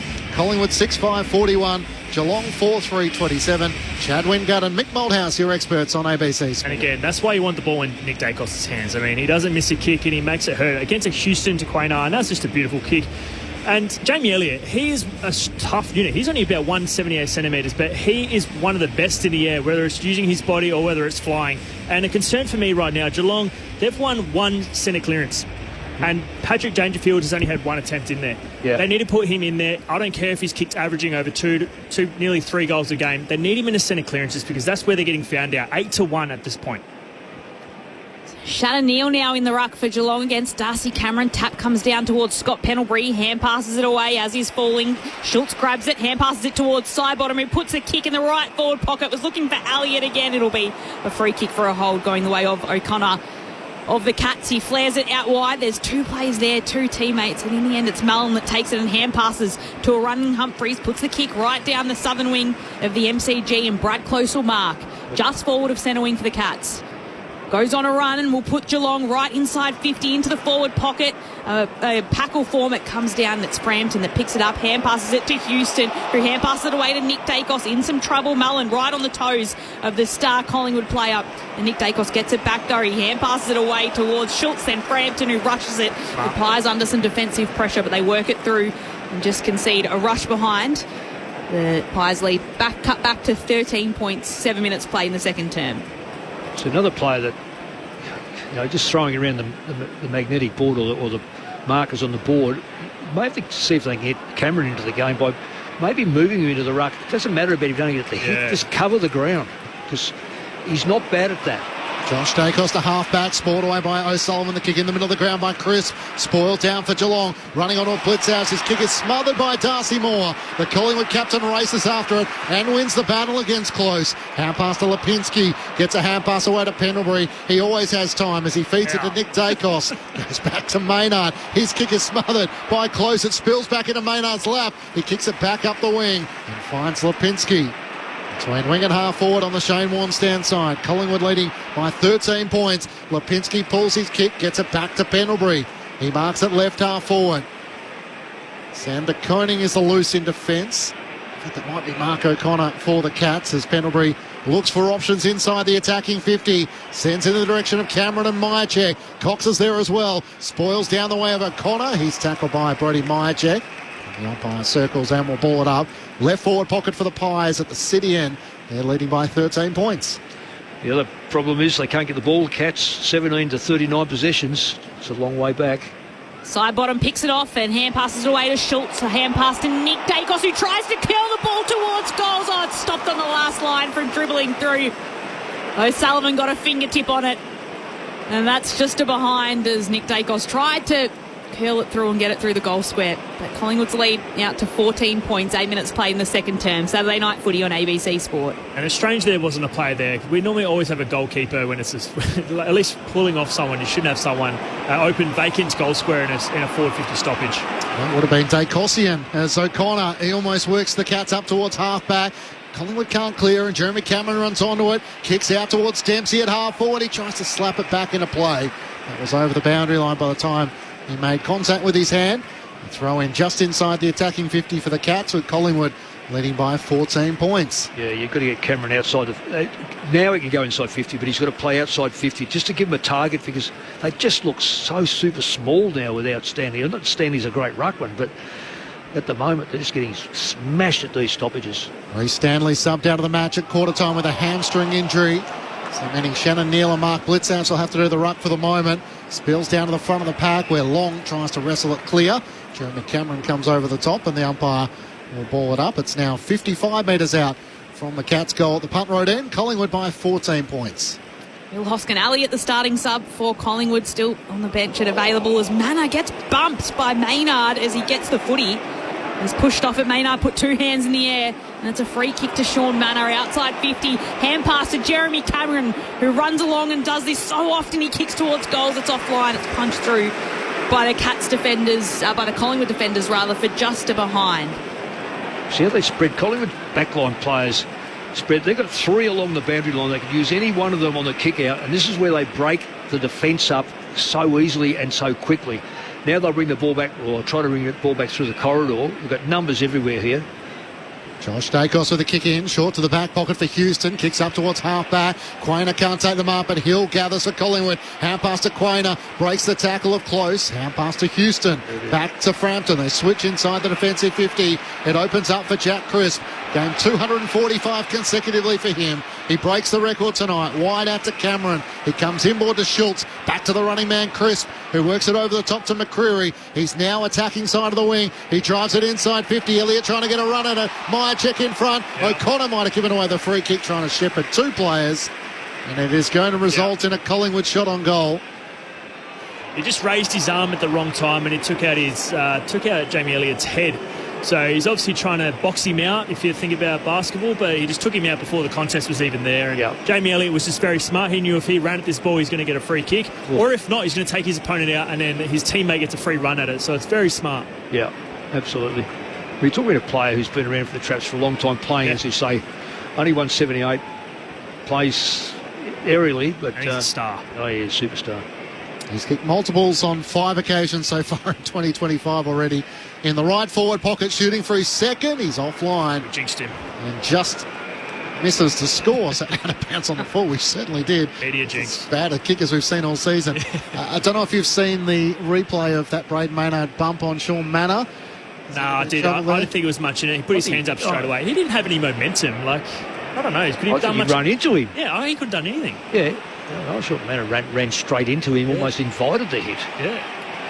So it was a Manor free kick as Memory now tries to put Collingwood inside 50. Myercheck looks like he's hurt his wrist as he ran into his opposition. It's Bailey Smith that emerges with the footy. Hand pass to Wiltshire. His kick down the wing is picked off by Moore. Hand passes it away to Houston, who has time to steady and kick the footy into the centre of the MCG. Atkins does well to affect the mark, taps it away to Stengel, and he'll flare it out wide to right half forward to Brad Close, who's there, and he spots Henry inside 50 and hits him on the chest. And it'll be an Ollie Henry set shot, tough angle from about 45 metres out. Yeah, he needs to get in the game, Henry. He hasn't done much. Myercheck actually hurt himself in that first contest when the free kick was paid to Elliott. He hurt himself again, so he's obviously a little bit sore. So Ollie Henry now in his third season at Geelong. The former Pie who wanted to go back home, play with his brother. He has a set shot from close to the boundary and he nails it. Ollie Henry turns around, looks at the crowd, puts his arms out as well just to enjoy that one after copying a couple of boos after marking. And it means that the Cats are back within 7 points. So Geelong 5-5-35, Collingwood 6-6-42. And Henry's goal breaks a run of 5 consecutive Collingwood goals. 13 minutes played in this second term. Collingwood ahead by 7. Saturday night footy on ABC Sport. Your experts Chad Wingard and Mick Moldhouse. And that's a tough finish there. But if I'm looking at Geelong now, it looks like they finally scouted the right team. They're shutting down the corridor. So when Houston had a kick then, there's 3 or 4 Geelong players that could have impacted that ball. In the first quarter and the first half of this quarter, they were just able to pierce through that corridor, whether it was by hand or by foot. But Geelong looks like they've finally got the scouting report. So, hey, Collingwood want to go through here. Let's start shutting it down. And you get opportunities off that. They've got the turnover. They go quick, and they can catch Collingwood defenders off guard and off balance and then get them offside and get a set shot. That's how that's the blueprint to beat Collingwood at the moment. Chad Wingard alongside Mick Moldhouse, Matt Glitch and Lauren Borden calling the action. Alexia Pescier on the boundary. Jordan Nagoe gets the clearance at Collingwood, kicks up towards half forward. Surely a free kick against Bobby Hill. Yeah. Cashing into Mitch Duncan with eyes not on the footy. Free kick going the way of the Geelong veteran. His first game of season 2025. 297. He's nudges closer to that 300 game milestone. Back inside the defensive 50 to Bowes, who goes very short to Zach Guthrie. Not 15, so call to play on. Kicks up towards half-back. It spills past a couple of hand passes. And in the end, it's gathered by Lipinski. Hand pass to Nick Dacos. Inside 50, big fly from Bobby Hill. Can't take the mark. Schultz is the rover. He kicks towards goal, and in the end, it just sneaks through for a minor score to the right. Schultz is down as well. I just got hit as he kicked it. He's okay. He's back up. Collingwood by 8 points. Humphries brings it in, just chips it towards Bailey Smith. He's about 15 metres back from defensive goal. He'll go for a run now and take on Elliott on the mark. Kicks it right to the outer side of the ground. Centre wing. Clark tries to tap it away. He falls over. The tap will be good enough for Dangerfield. Hand pass it across to Duncan. Puts the Cats inside 50. Needs Henry to run onto it and collect. He grabs it cleanly. His kick, though, is straight to Cox, who marks. And he'll try and flare out to the other side of defensive 50 for Collingwood. It was a tough kick for Crisp. And O'Sullivan does well to get back and just stop him from gaining the ball cleanly. They're both a bit sore after that one as well. But it's good work from the young Cat, O'Sullivan, who holds the ball up, and it'll be a throw-in just inside attacking 50, or just out, rather, for Collingwood. It's the Pies ahead by 8 points. It is, of course, election night, so we'll bring you all the latest news, with news coming through that Anthony Albanese has been returned to office as the Prime Minister of Australia, winning today's federal election. The kick for Geelong up towards half forward. Oh, great contest. Humphries coming one direction. Myercheck the other once more. Myercheck is in a fair bit of pain. Hand pass through Duncan. Gets the hand pass away to Cameron, and now to O'Sullivan. Kicks Geelong out towards the wing. Wiltshire has to try and bring it down in front. He did well against Perryman, and now it's a challenge for Clark, who's ridden in the turf by Maynard. And the umpire will board up. Centre wing on the Shane Warne stand side. Collingwood hold an 8-point advantage. And they hit that. McCreery could have really smashed his opponent there, but I know, but that's not him. I'm not blaming him. I think there's too many occasions where if you hit him too hard, you can get weeks. So he could have blindsided him and could have hit him. I mean, back in the day, you definitely smash him and cause a turnover there. But again, it just shows you the uncertainty of players at the moment with the tackling. Yeah, absolutely. Yeah, there's real doubt. It was real notice then, wasn't it? Yeah, it was like, he smashed him as a turnover here, but he held up first to make sure that he didn't get him into some sort of... And the AFL will look at that and go, well, you've done the right thing, but if the ball's turned over, you don't get it when you could have got it. Yeah, you've got to run that risk. Riley Smith trying to soccer it out of congestion. Nick Dacos was taken high. Kicks to half forward. He can't take the mark. Bowes gets it out to Clark for Geelong. He gathers it right half back. Kicks around the corridor. Atkins takes the mark. Nick Dacos riding on his back after he'd taken the mark. He was already airbound. He basically sat on him for a second there. How's that not 50, by the way? Atkins funny fitty. kicks the footy into Duncan, and who shares it to Humphries, and his kick goes longer to centre half forward. Dempsey gathers it, just chips the kick inboard. Good kick, and it'll be a mark to Wiltshire inside 50. And Ollie Wiltshire will have a chance to go back and kick his first goal in AFL. His captain, Paddy Dangerfield, just comes over and puts his hand on his shoulder to steady him a little. It's quite amazing that there's 7 points difference in this game. It just seems that Collingwood are all over. There's 69 to 52 possessions. Yeah. Inside 50 is 9 to 7, but overall everything is Collingwood. But they're just not finishing not finishing inside their front 50 at the moment. Ollie Wiltshire, 45 metres out. It's a long kick on him. And from Barwon Heads, he kicks it down towards for his first goal in AFL, but it's just a behind. And Collingwood's lead just cut back slightly to 7 points. 18 minutes now played in this second term. Tell you what, Dempsey's trying to get some frequent flyer points at the moment. He's taking two. He tried to take two hangers, or trying to get the 10,000 for the mark of the year. Just the 3 goals so far in this second quarter. 2 to Collingwood, 1 to Geelong, but not since the 13-minute mark of this second quarter. Pendlebury receives it from Dan Houston. It kicks Collingwood back into play, and now to Josh Dacos at right half back. He chips it over the top to Sidebottom. Had a specky taken over him by Ollie Dempsey in that first quarter. Had to smile and realise he was going to be used as a stepladder. He kicks around the wing. Cameron sets himself in from the side. Mason Cox, blitz abs, spoils it down. Long runs onto it for Collingwood. Fends off Dempsey. Turns back inboard. Kicks looking for Membry. Has to go back with the flight. In the end, it's brought down by Clark, and it spills out the way of Mitch Duncan. He knocks it on to Atkins, who rides the tackle. Hand pass is chopped off, though, by Pendlebury of Collingwood. He looks out. Membry's out on his own. At left half forward, he marks just inside 50. Probably just on range. Yeah, he's going to switch it up. He turns and comes inboard to Pendlebury. Tim Membry, he straight away instinctively ran forward when that was a contest. It could have gone anywhere, but... Pendlebury sends it long in the direction of Mason Cox. Darcy Cameron doesn't fly. And crumbing it front and centre was Atkins of Geelong. Hand pass to Bailey Smith. Works it to Bowes. And Geelong are out of defence through close at half back. This just chips it further forward of him towards Manor, who was then bumped. And it'll be a free kick.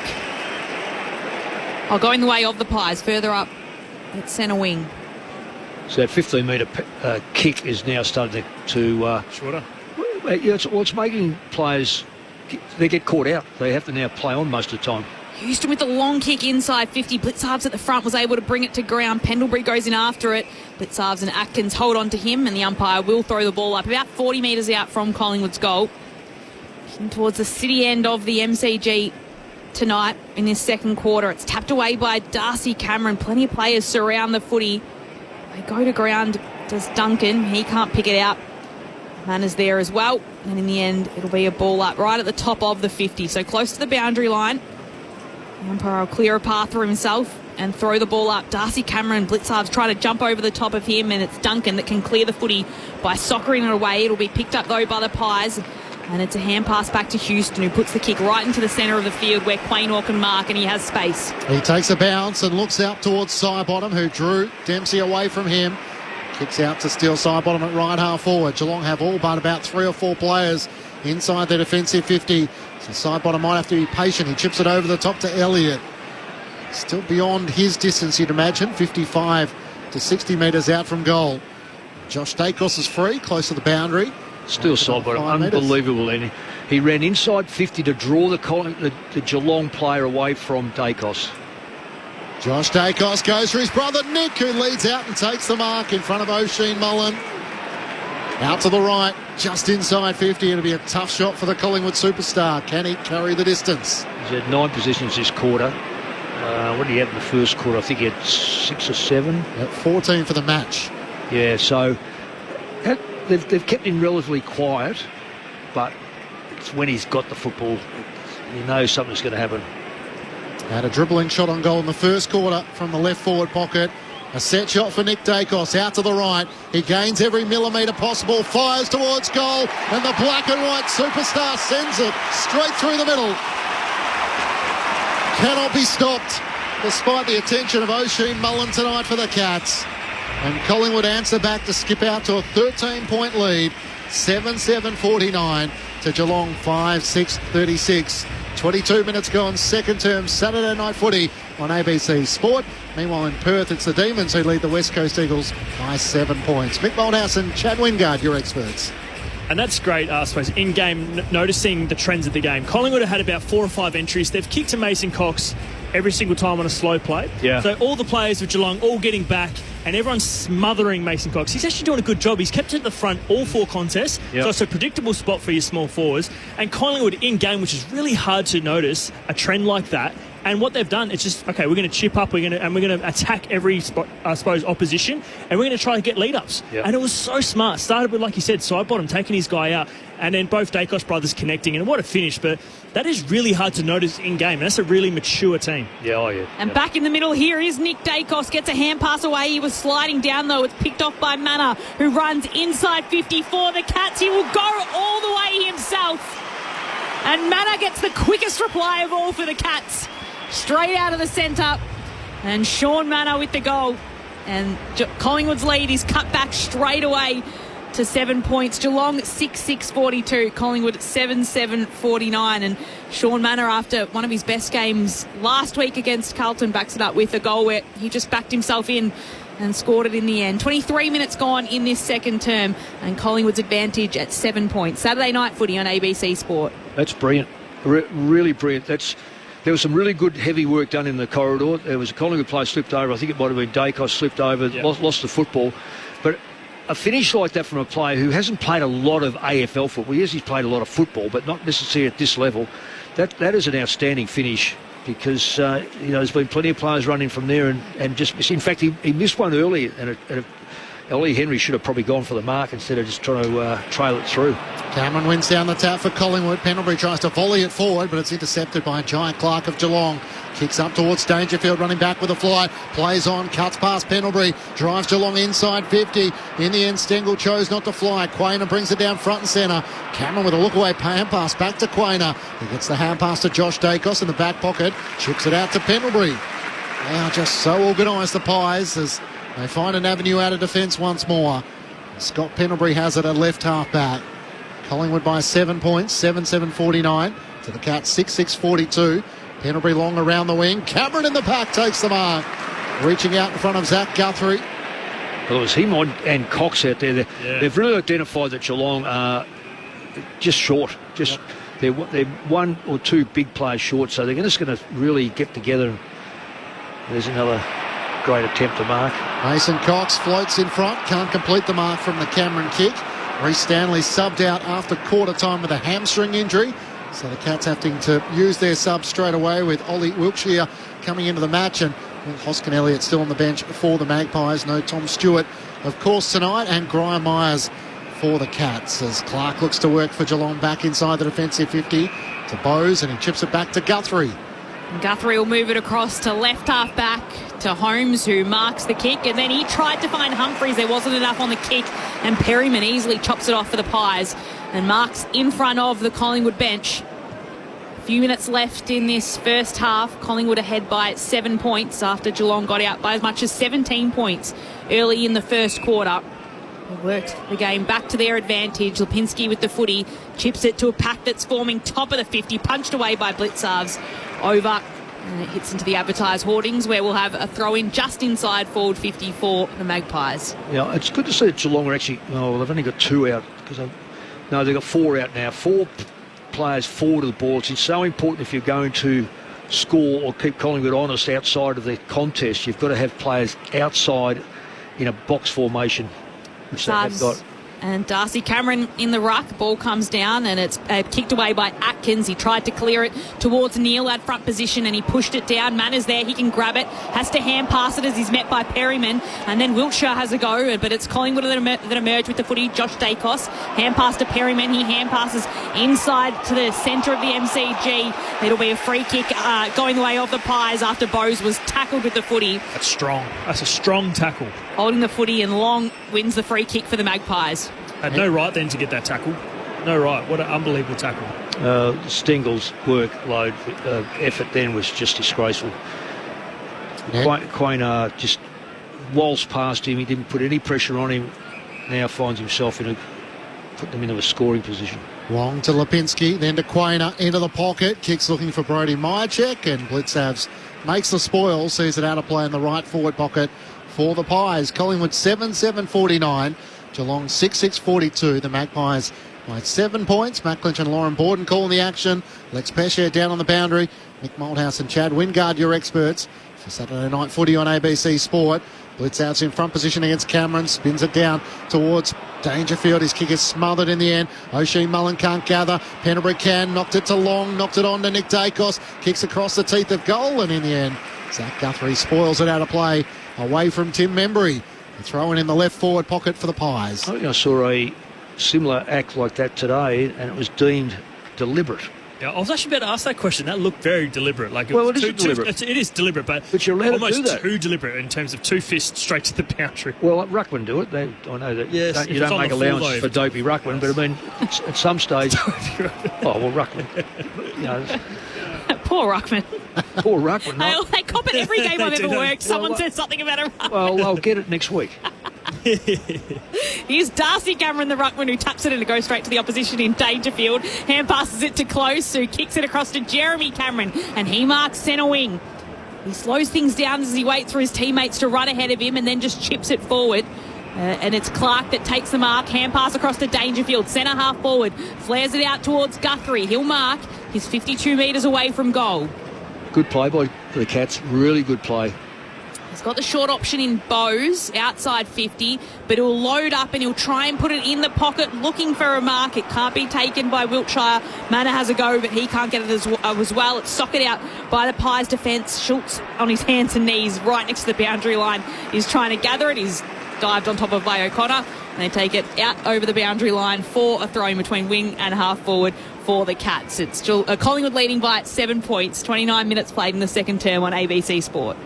Cats got out by 18 points early in the match. Collingwood got out by 13 points on a couple of occasions in this second quarter. Darcy Cameron wins down the tap to Sidebottom. The siren sounds for half-time. Collingwood holding a 7-point advantage. They put it 3 goals to 2 in that second quarter, having led by 3 points at quarter time.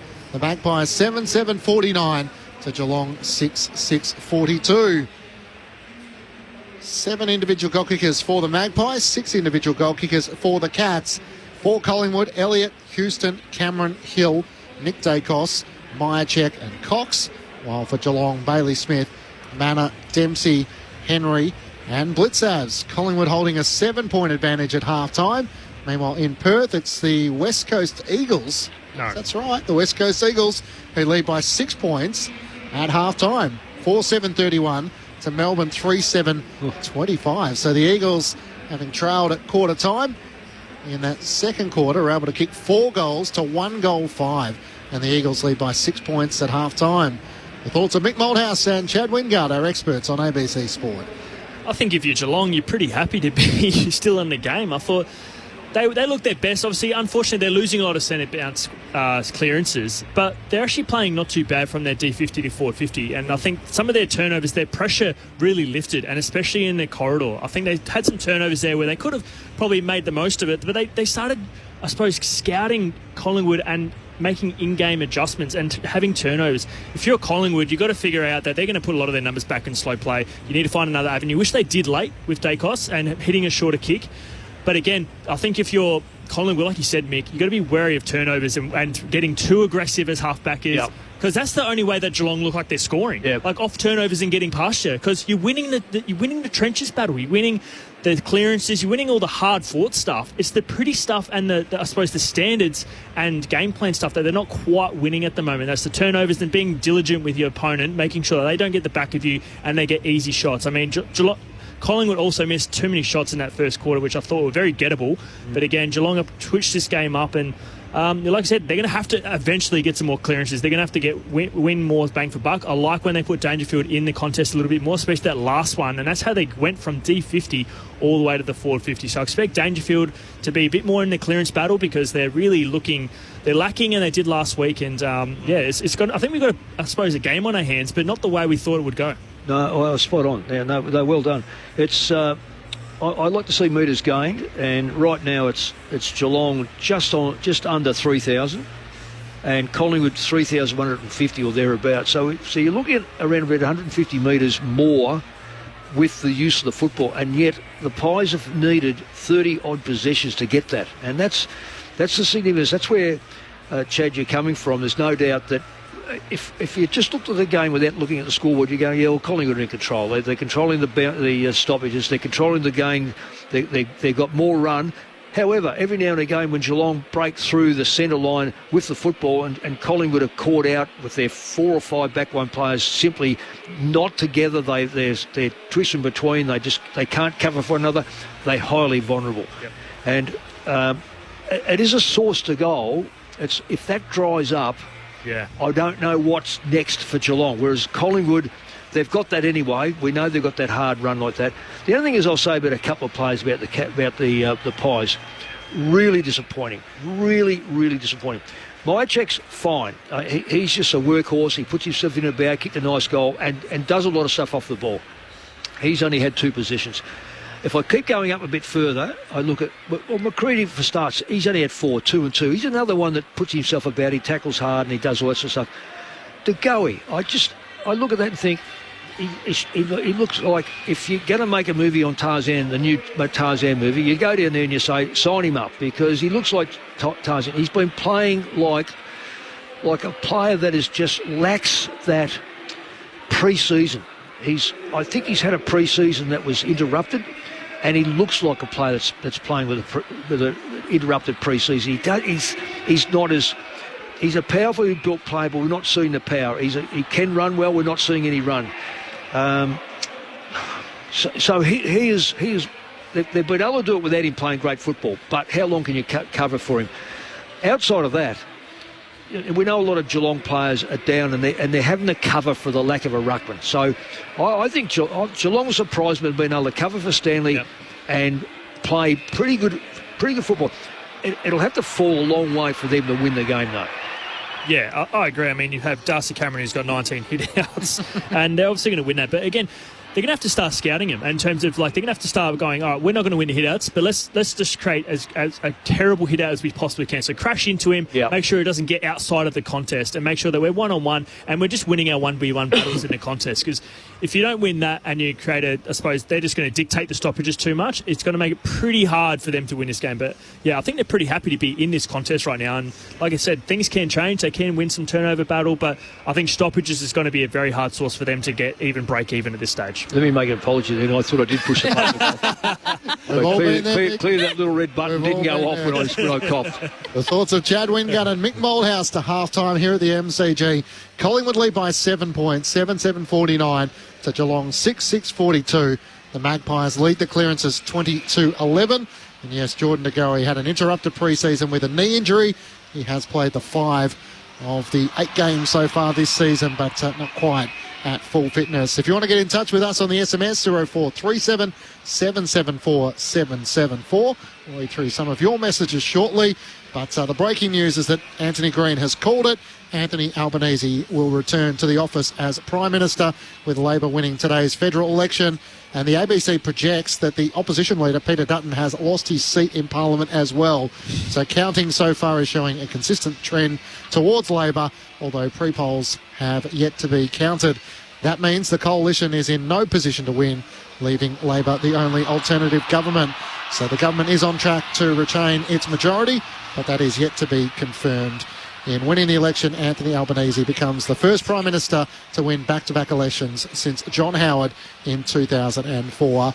Plenty of coverage, of course, across the ABC, online, abc.net.au, via ABC News 24 and, of course, ABC News Radio. But, yes, the footy is proving exciting if the election has been called. We will look forward to bringing you the second half very shortly. Collingwood lead by 7 points, 7-7-49 to the Cats 6-6-42. We'll be back very shortly. Saturday night footy on ABC Sport. The footy might stop with the final siren, but with ABC AFL, the conversation keeps rolling. Get ABC AFL Daily Podcast with Premiership coach Paul Roos alongside Corbin Middlemass, Ben Cameron and Poppy Penny. From walking on thin ice to dancing on the mountaintop. It's your daily footy conversation. Find it on the ABC Listen app. This is the 2025 AFL Premiership season on ABC Sport. Dan Houston right on the paint of 50. That is beautiful. Dan Houston slots the first of the second quarter and puts Collingwood out by 8 points. And the kick into the middle of the ground finds Houston from Nick Dacos to the run of Quainer off half-back. Kicks towards Elliott, one-on-one with O'Connor. He gets rid of O'Connor. Takes the mark. Jamie Elliott in the left forward pocket. He'll open up the angle, kick across his body and curl it through for another Magpie goal. The last 5 goals of the match either side of quarter time going the way of the Pies. Taps it away to Stengel and he'll flare it out wide to right half forward to Brad Close, who's there, and he spots Henry inside 50 and hits him on the chest. Former Pie who wanted to go back home, play with his brother. He has a set shot from close to the boundary and he nails it.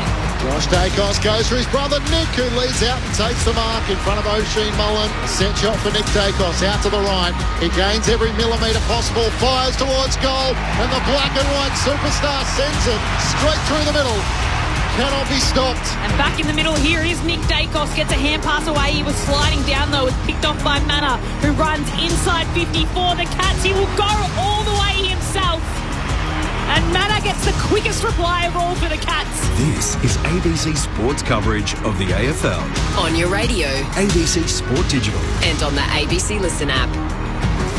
Half-time at the MCG. It's Collingwood who lead Geelong by 7 points, 7-7-49 to the Cats, 6-6-42. Macklin, Geelong and Borden call the action. Lex Pesce is down on the boundary. Chad Wingard and Mick Moldhouse are your experts on ABC Sport. The other match taking place in Perth as the West Coast Eagles leading by 6 points at half-time. The Eagles 4-7-31 to Melbourne 3-7-25. So the Eagles in that second quarter booted 4-2 to Melbourne's 1-5. And the Eagles, of course, still chasing their first win of season 2025. Could it happen tonight? Goals in that second quarter to Jaden Hunt, Williams, Hewitt and Brockman. So, yes, the Demons with a bit of work to be done, trailing by 6 points at half-time, with no Clayton Oliver making the trip. Earlier today, it was the Adelaide Crows who had a big win over Carlton, winning by 60 points. Jordan Dawson was the Crow who put on a show, booting 3 goals. And in the end, the Crows were simply dominant over the Carlton side. 16-14, 110 to the Blues, 7-8-50. So it ends a run of 3 consecutive wins for the Blues, including last week's win over the Cats. While earlier, it was the Western Bulldogs who prevailed down in Ballarat, defeating Port Adelaide by 60 points. As is always the case in Ballarat, there was a bit of a breeze which had an impact on the match, but the Dogs took control in the third quarter. Marcus Bontempelli back to his best, Joel Fraser as well, and it was Tim English who was dominant in the ruck and was actually able to get forward and kick a couple of goals himself. Post-game, the ABC Sport team with Ray Chamberlain on the boundary got the chance to chat with Western Bulldogs midfielder Tom Liberatore. G'day, Tom. So we're here in the victorious Western Bulldogs change rooms. 5 wins for the season, 3 pretty close losses. Yeah. Consistent start to the season. Yeah, big time. We've started well, and then had a couple of close losses against Collingwood. Bounced back against Carlton, and couldn't really get it done the other 2. But it's been good last 3 weeks. You've got a whole lot of young guys who've been given or afforded opportunity. Fraser, Davidson, West, Sanders. Yep. You've been the senior head in there. Tell us about the young guys. They're great. They've got a really good appetite to learn. They did a massive pre-season. They're always, willing to sit down and do tapes one-on-one with them. They're always understanding, and they want to learn each week and get better. So, they're always seeking answers. So, I think the way they go about it makes it a lot easier for us to help them. Now, I had a different role to you, obviously, when we've shared some space out on the ground. All right, I've got 2 questions about that. The first one's education for me. Yeah. You guys smashed contestant ball today, and one of your tricks up your sleeve appears to be scores from stoppage. Yeah. For a guy like me who's never done it, tell me some of the stuff, the craft stuff, the skill stuff, the preparation stuff that allows your side to be so great in that area of the game.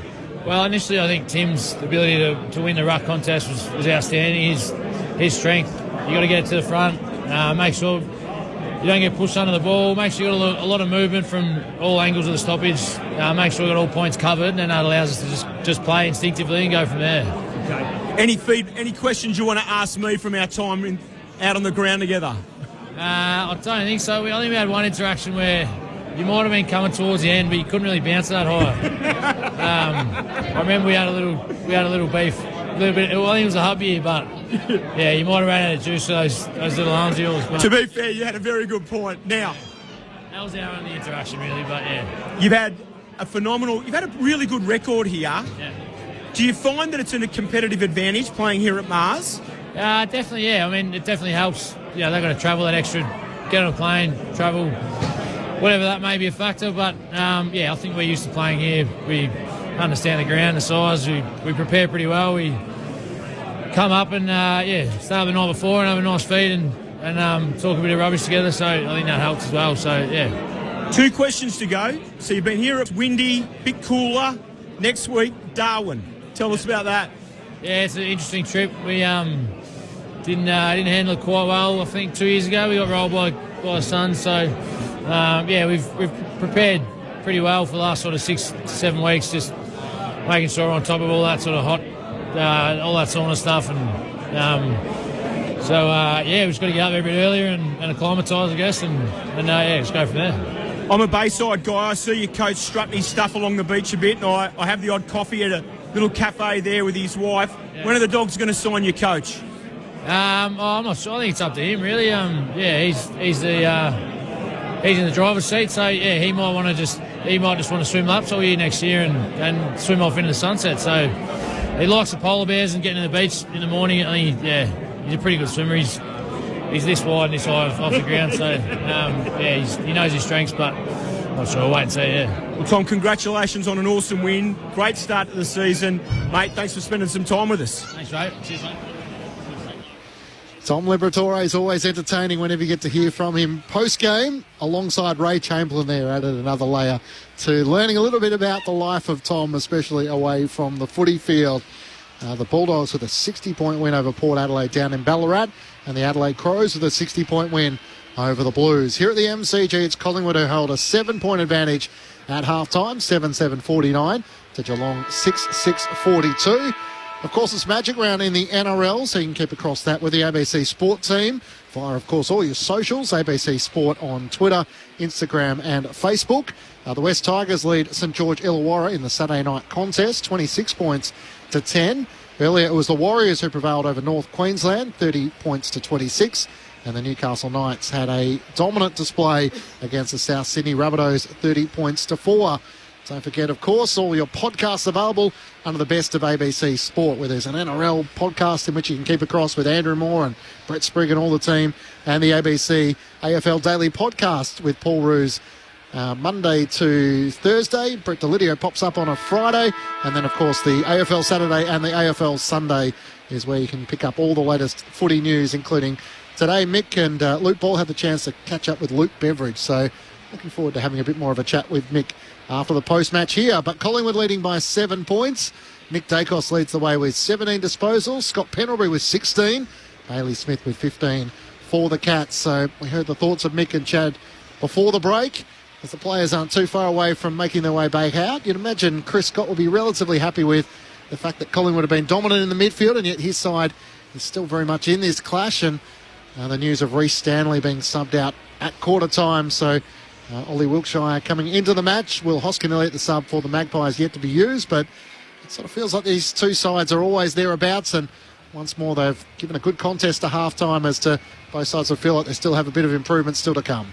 Yeah, well, I think about Geelong last week. They were minus 14 in the clearance differential with Carlton, and you just think about if they can turn it around in the second half last week, that if they can turn the clearances around this week against Collingwood, that they're a real chance to actually be in this game. I think Chris Scott would be happy with the margin, but I reckon that's about it. I don't think there'd be much else he'd be pretty happy with. I think their corridor ball use that they started to shut down in the second half of that last quarter looked a lot better. So it looked like their defence was a bit better. Their teasing distance is what I like to call, which is the meterage between where the player is and where the ball is. How much can you make up in that ground? I thought that was a lot better, that they were able to impact the ball after they kicked it. So that's something I think they'll be pretty happy with. If you're Collingwood, it's almost like, okay, we might bite off a little bit more than we can chew here. Let's try to be a little bit safer, definitely going outside of our D50. And we've got to finish our kicking off. We can't have that many set shots and hit the post twice and, kick one goal forward in a short space of time, and they need to make them hurt. I mean, they're winning this clearances. You need to make the most of it. And sometimes they got the clearance number. That says a lot. But what type of clearances are they getting? We had Scott Pendlebury that socketed off the ground, and it was a turnover straight away. But he'll come up as his centre clearance, but again, it goes back the other way. So if Geelong aren't going to win every clearance, they've got to make sure that every clearance that Collingwood does get is a dirty one. That either goes sideways or goes 10 metres and that's another contest, or they can intercept it and then they can start their offence. I think that's something that if you don't have a ruckman that's dominant, you've got to make sure it creates dirty stoppages, dirty clearances, or at the least try and get an intercept and try to play your offence from the back half, because unfortunately that's just what they're having to do at the moment. Well, great summary. I just can't see how Geelong can turn around a deficiency that they've had for several weeks. Yeah. If they've had it for one game, I'm thinking, yeah, it may well happen. But when it's been consistent and they don't have identified players in there that have been really good against top opposition, yep, I don't see how they can change it unless you change the whole dynamics, and that means you might be robbing Peter to play Paul. You said it before we left for the half-time break. Geelong have got their goals basically on the back of quick play through the middle, catching the back line, Collingwood's back line out. Collingwood won't change that. Nah. But can you do that regularly enough, given that you're already 30 possessions behind? And that doesn't sound significant, but against Collingwood that is significant. You are 8 inside 50s behind, your contested football's behind, your clearances are behind. Yep, I made a comment last night, if Fremantle couldn't play any worse and the Saints were playing pretty well, but what happened was St Kilda kept on going and Fremantle kept on getting further behind. But so this will take Chris Scott's coaching ability, and I don't mean the rev ups or anything like that. That's not going to be a difference, because it's not an attitude thing. It's going to be structural things to see whether they can get Cameron into the game more. But on the flip side, I would say that Craig McRae will be going, To go, he hasn't had a sniff. Yep. If we can get him involved a bit more, if we can get our key forwards involved, we're smashing as far as inside 50s goes, but we've got to capitalise on it and perhaps just whisper to the back line, it's okay to be aggressive, but aggressive at the right time. Yep. Collingwood holding a 7-point advantage with players in position, and we're ready to get the second half underway. Just recapping, Anthony Albanese has been returned to office as the Prime Minister, with Labor winning today's federal election. Here's Lauren Borton on ABC Sport. Blitzarves gets the tap out and only goes as far as long, though, of the Pies, who hand passes to Nick Dacos. Kicks down the wing to a contest that's forming. It's a free kick that goes the way of Schultz against Duncan. Advantage paid to Crisp, who kicks right to the top of the goal square, looking for Elliott. But O'Connor's back there again for the Cats to intercept the mark. And he holds on to it in the goal square for Geelong. That's a poor kick by Cripps. I mean, you're going to take advantage. You've got to make sure it's an advantage. He did not kick that anywhere near where Elliott needed it. It needed to be lower, out in front of him, because he was leading, not at the back of him, and it made it really easy for Geelong defender then. With Bailey Smith and then Cam Guthrie, who kicks it long down the wing to Manor, who picks it off the pack, and he tries to kick a flat kick down. It's punched away and pushed on by Blitzarves towards Stengel, who stops to pick it up. Hand pass back to Blitzarves, just gets it on his left boot inside 50. It was a rushed kick under pressure, and Billy Frampton chimes in to intercept for the Pies, ahead by 7 points early in this third term. Hand pass to Josh Dacos, who kicks out towards Lockie Schultz. He takes the mark at left half back. So there's Schultz coming a long way up the ground. I'm not 100% sure where he's playing, but he's getting involved in the play. As I say, I'd like to see the Geelong forwards come further up the ground and meet the ball. Schultz works it up to Jack Crisp, who takes the mark, comes inboard to Ned Long. Collingwood have it on the members' wing, leading by 7 points. Now pass around the back to Josh Dacos. He gestures for someone to lead up towards him. He'll send it in the direction of Myercheck and Membry from behind in the end pinched the mark from Jamie Elliott in front of him. All good marking plays up there. Membry's a good mark. Hill for his size, Elliott for his size, Myercheck. Bobby Hill's in the goal square alongside Sam DeConey. He wants to fly and almost set flight. In the end, I think he got right into the back of Brody Myercheck, who gets up, rubbing the back of his head. Through for a minor score. Collingwood lead by 8 points. So it's Geelong that quickly move it on out towards Jeremy Cameron, who's tackled just outside defensive 50 by Lipinski, and that is a hard-earned free kick for the Pies, and this ball will be coming straight back inside 50 for Collingwood. So Lipinski holding on to the footy. He's 55 metres out from goal, just directs he will be kicking it long, and he'll pump it to the hot spot, hoping for a mark. Blitzarves was at the back, O'Connor was at the front, and in the end it's a free kick towards the Irishman. And he'll take it down back for the Cats, looking for a cleaner exit from defensive 50. Just chips it across to Max Holmes, who marks about 30 metres out from defensive goal, and he'll retreat back to Duncan, who flares it across to the broadcast side towards Humphreys. It was well done by Membry just to tap it out of Humphreys' hand and force the ball to go out of play for a boundary throw-in. And it'll be tossed in about 55 metres out from goal for the Pies. Yeah, Collingwood need to change their inside 50 kicks. I mean, they're kicking directly towards goal. They maybe need to go a little bit offline, because the players that they have down there aren't super tall and contested marking. So Geelong have marked the last two.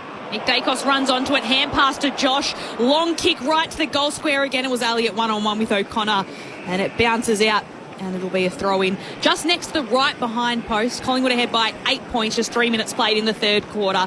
Saturday night footy on ABC Sport. You don't see that very often, a running torpedo. You don't normally see that. If he connected, that would have brought the house down. Josh Dacos trying one there from about 60 metres out. A throw in the right forward pocket for Collingwood. Blitzarves wins down the tap to the front to Bailey Smith. He sockers it off the ground. Pendlebury can't gather the loose footy. Perryman through traffic. Dempsey pinched it off him. Kicks it straight up in the air. Over the top goes Josh Dacos. It's not 15. It's a play on Sakul. Atkins puts his head over the footy for Geelong. Hand pass to close. Through the hands of Guthrie, and they're out now. Mitch Duncan needs support. He fires a hand pass out of the wing. I think he might have heard a voice hoping it was Jeremy Cameron, but it's intercepted by Lipinski of Collingwood. A bad turnover as the Cats were out. He kicks up towards Bobby Hill. He takes the mark at right half forward. Still 2 kicks out from goal from the punt road end. Myercheck is deep. Darcy Cameron's gone to the goal square as well. He pokes it over the top, and Scott Pendlebury. In fact, that was out on the full. He was the wrong side of the boundary line. And the free kick will go the way of the Cats and Bailey Smith. Yeah, I think Duncan is really struggling for speed, and just finding now the pace of the game's got him. You know, that sort of, he had nothing to kick the ball to. Chris Scott said he's not, he doesn't owe him 300 games, so he's at game 297 at the moment as Bailey Smith's kick down the wing will be a turnover for the Pies. Nick Dacos puts it right to centre half forward to DeGoey, who marks and stabs the kick inside 50. Myercheck runs onto it. And that looks so much better. As soon as they change an angle, I mean, that's an impressive kick by Nick Dacos, even for him. He saw that and changed his ball drop in the last second and changed an angle to DeGoey, and it just shows that it catches Geelong offside because they're such a reliable defensive if you play long down the line and if you kick to where they think they're going to kick it. Yeah. So it was a great change of angles. Brody Myercheck will run in directly in front of goals, 55 metres out, gives it everything and puts it through. Myercheck becomes the first multiple goal kicker for tonight.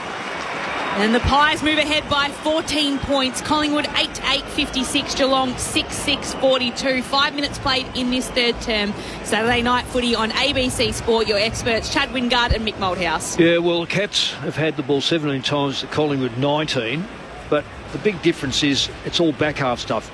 It's 5-1 inside 50s. And the Pies really, right now, it's just like seeing a Geelong side try to defend as gamely as they possibly can so that they don't get slaughtered. And I know that sounds like there's only 2 goals in it or thereabouts, and you might think, but even when they broke through that corridor before, Collingwood have learnt they kept one back, and when he looked up, Duncan looked up, all he could see was Darcy Moore standing at centre half back by himself. Mick Moldhouse and Chad Wingard with you on ABC Sport. Mark Blitzavs does the rucking and the roving. Kicks up inside 50. Neil comes leading up. Can't take the mark. It's Sport away from him. Nick Dacos gets a hand pass out. Lipinski has an arm pin. Close got him and wins a free kick for holding the ball. Out to the left, 50 metres out from home. Close looks at options. He's got Dangerfield at the goal square. Ollie Henry as well. He veers out to the right, drives it towards the teeth of goal. No one flies in the end. It's spoiled down by Darcy Cameron. Spills off Blitzavs. Henry tries to fire a hand pass back. Atkins is locked up by Houston, and the umpire will ball it up 25 metres out from the Geelong goal. Collingwood by 14 points. 7 minutes gone, third term. Umpire tosses it up. Darcy Cameron tries to get a tap out. Doesn't get it. Manna puts it on the boot, spinning around, and it crashes into the right behind post.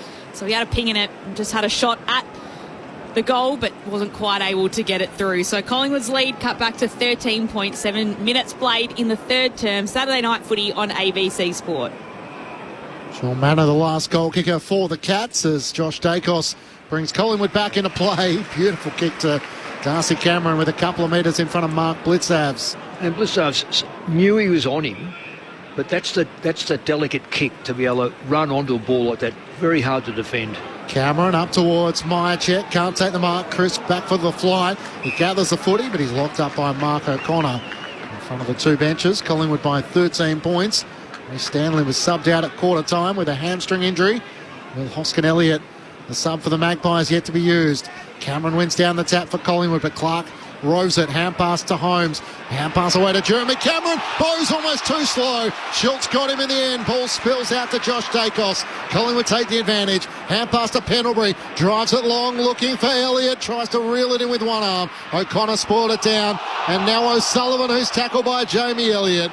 It's only metres out from Collingwood's goal at the punt road end. And that was a great chase by Schultz. I mean, they've really missed him. First game back, and he shows no signs of rust. Like, he came off his best game for the club before he got injured. It's great to see him back out there. Metres away from Collingwood's goal. Tapped away to McCreery. Hand pass to Pendlebury. Snaps towards goal. And it's another one for the Pies. The Collingwood fans erupt with Pendlebury's goal. And they all come and surround the veteran to celebrate with him. Pendlebury high-fives almost every player on his team as he runs back to his position. But that is Collingwood's lead out to a game-high 19 points with Pendlebury's goal. 9-8-62 the Pies. The Cats 6-7-43. 9 minutes played in this third term, and the Pies have the first 2 goals of the third. I was trying to think, Chad, if you were sitting in the coach's spot with Chris Scott, he knows his side better than us. No question. So not suggesting that we know it better, because we don't. But you've got to look at some changes that are going to change something in the game, because this is an inevitable result, as we said at half-time, because I can't see how Geelong can keep getting Collingwood out the back and now Collingwood drop the player back. So something in the middle has to change dramatically to turn this game around. Nick Moldhouse with you on ABC Sport. Bailey Smith has headed out on the wings, and I've got Atkins in alongside Scott Pendlebury. It might be Jai Clark and O'Shea Mullen on Nick Dacos. So two defensive players, side bottom in there for Collingwood. Tap comes down the way of Nick Dacos. Side bottom's tackle was over the shoulder. And a Geelong free kick across half back.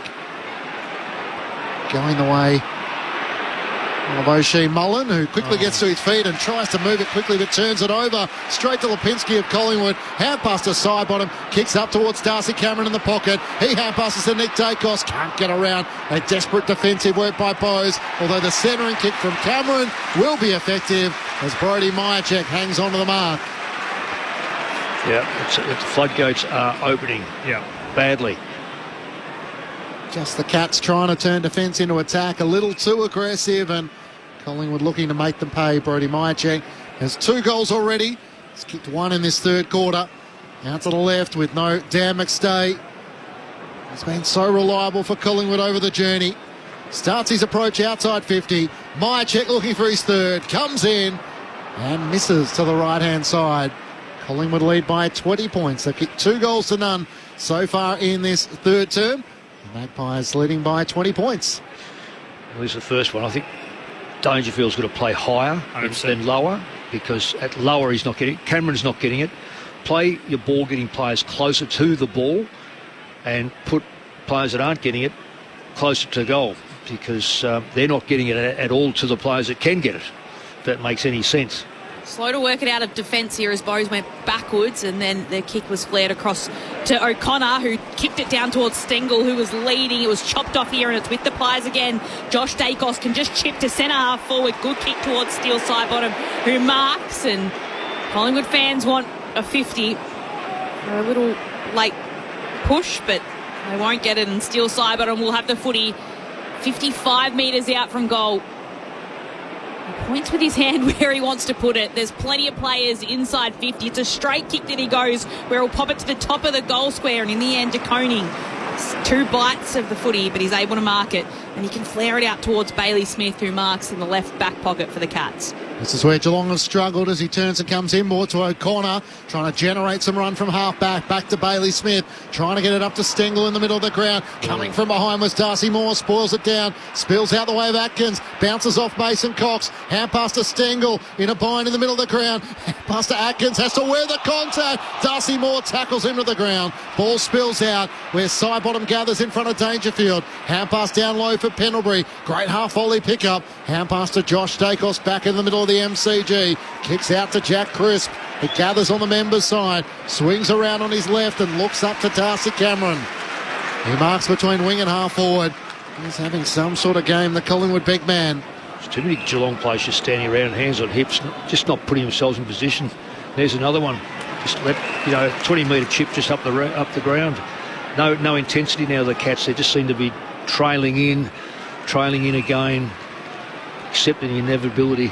Trying to desperately push numbers back, Geelong, so it allowed the easy short pass from Cameron to Long and now to Maynard. He's at left half forward, drives it long inside 50. Cameron's gone forward. Cox was wrestled out of it. Myercheck gets a hand pass forward. And in the end, Ed Long, trying to bust his way through, is brought down. A ball up in the left forward pocket for Collingwood. The Magpies lead by 20 points, 2 goals to none so far in this third term. Umpire quickly throws the ball up, and Cameron taps it away for Collingwood. It only goes into the path of Atkins, though, of the Cats. He kicks down towards Close, who marks ahead of Maynard and holds on to the footy right half back. So the Cats have got it out of their defensive 50, but now need to work at the length of the MCG. Their last goal came from Sean Manor at the end of the first half, and the kick down the wing is a turnover. Perryman marks that one. And he'll be sending the ball back the other way for the Pies. Darts the kick across to Nick Dacos, who marks centre wing. And Then just goes for a little run and a chip kick towards Cox. Hand pass to Josh Dacos. Hand pass to Long, who gets a hand pass away as he's being chased towards Crisp. He'll hand pass over the top and into the pocket to Myercheck. Hand passes it to Darcy Cameron. Taken in an O'Connor tackle. Forced to hand pass it away. De Koning picks it up and collects. Hand pass to Close, and it's Duncan who exits defensive 50. Turns it straight over to Ned Long. Hand pass to Josh Dacos. Inboard to Pendlebury. Just got his kick away as Neil came charging late. De Koning had to sit underneath the high ball. Did well as the Collingwood forwards came racing at him. And Brody Myercheck in the end got underneath him. He was able to hang on to the mark. Was that Duncan trying to do a left foot before? Was that him that gave the ball up? I think it might have been Atkins, actually. That was my mistake. Here's Humphreys on the last line. Goes short to Bowes. He's still inside the defensive 50 for Geelong. In the end, decides to drive it up towards O'Sullivan. So he's gone to half forward from the back line. He brings it down. Wilkshire trying to knock it on. The sub into the action. Thought there might have been a free kick for Geelong. There was. They take the advantage. Dangerfield at right half forward. Centering ball looking for Blitzav. Spoiled away by Ned Long. Ricochets out towards Duncan. Kept the footy in front of him. Bound into Mason Cox. And in the end, the pack forms on top. A ball up 25 metres out from the Cats' goal. Collingwood by 20 points. Saturday night footy on ABC Sport. A real opportunity for the Cats now to score with the ball to be tossed up just 25 metres out from their goal. Now trailing the Pies by 20 points. Saturday night footy at the MCG. It's tapped out. Plenty of players are surrounding the footy. Dangerfield tackle to the ground. Stengel has the footy. He's taken high by Josh Dacos. And it'll be a free kick to Stengel inside the forward 50, but close to the pocket. Oh, definitely a free kick. And played it well, Stengel. He attacked the ball hard and just wasn't tackled right. So it's a free kick every day of the week. You could see Josh Dacos knew at the moment that he accidentally caught Stengel high. And now Stengel will have a kick in the pocket. And he'll go the snap to get one. Geelong desperately need. He curls it too far over and it goes through the right-hand side, 4 behind. So Collingwood's lead down to 19 points. It's 6-8 Geelong, Collingwood 9-9. 16 minutes played in the third term. Saturday night footy on ABC Sport. It sort of feels like the Cats need a bit of a spark, and a moment goes begging there as Maynard works Collingwood out of defence. Having got it from Josh Dacos and kicks up to Bobby Hill. Love the way that Collingwood bring the ball out to a player who can play on. He plays on, and now the ball is effectively nearer their forward line. Kicks up towards Mason Cox and Brody Myercheck. In the end, it's spilt down by Geelong. And Ned Long runs out of room and he's taken across the boundary line. Not before he had prior intent, says the umpire, holding the ball. And the Cats take the free kick through Mitch Duncan. Comes inboard to Holmes, to Wilkshire. Kicks out to Dangerfield in the right forward pocket. He takes it just inside the boundary line. Yeah, quick movement again. That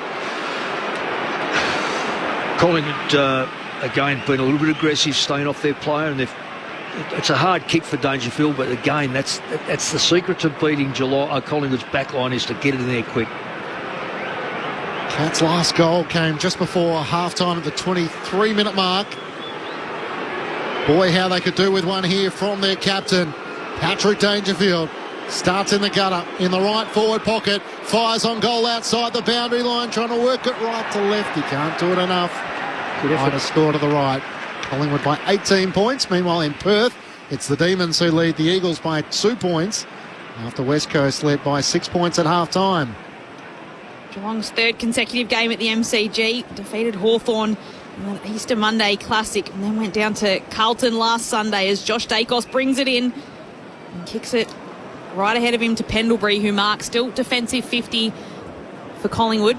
It's one of the rare times they go back, the Pies, and they may pay for it. No, they'll get away with it. He's kicked it to Houston in the right back pocket, who just chips it up further forward to the captain in Darcy Moore, back in the side this week after Nick Dacos took on the captaincy duties last week. His kick was just kept in by McCreery. It was very close to the boundary line, but he marks just inside, and McCreery's got the footy, and Collingwood just happy to slow things down a little here until McCreery goes bang to a long pack that's forming down the Shane Warne wing, pushed away by Atkins. It'll be taken by Collingwood though. Lipinski hand passes it. Blitzarves picks it up, and then he's tackled by Long. And play will be locked up on the outer side of the MCG, where we'll have a ball up. It's Collingwood ahead by 18 points, 19 minutes played in the third. Mason Cox into the ruck against Blitz Avs. He couldn't get a tap, but he does throw a boot at it, the big American. Got it up towards Membry, who lost to Koning. Gathers at the top of the 50. Hand pass over the top to Myercheck. Bumped into the end. Great defending by Max Holmes, who made up ground late. Membry tangles over the top with Guthrie. And the ball is locked in the right forward pocket for Collingwood. Magpies by 18 points. Saturday night footy on ABC Sport. Matt Clinch and Lauren Borden calling the action. Lex Pesher on the boundary. Nick Moldhouse and Chad Wingard, your experts. De Koning wins down the tap to Clark for Geelong. Hand pass to Bailey Smith. Hand pass to Humphreys under pressure. Kicks up towards Blitz Avs. He takes the mark against Mason Cox. And away he goes at halfback. They're on in the overlap here. Kicks out in front of Neal. Can't reel in the mark and the moment's gone. Maynard gathers for Collingwood. Hand pass to Darcy Moore. The Collingwood captain's away now. And Darcy Moore gets the hand pass away to Josh Dacos. He moves the footy right to right, half forward. It taps towards Bowes, though, and he's able to intercept and kicks towards Close, who's had plenty of footy along the wing. And chips it down towards Shannon Neal, who's a couple of kicks away from goal. A long kick down to the hot spot, hoping for a mark. Jeremy Cameron, it would have been tough, but he had a second go at it. Couldn't mark, brings it down to ground. It comes back to him. He gets the hand pass from Dangerfield, and he nails the goal and nails the snap. Jeremy Cameron steps up at a moment that his side needed it, and it was a tough goal.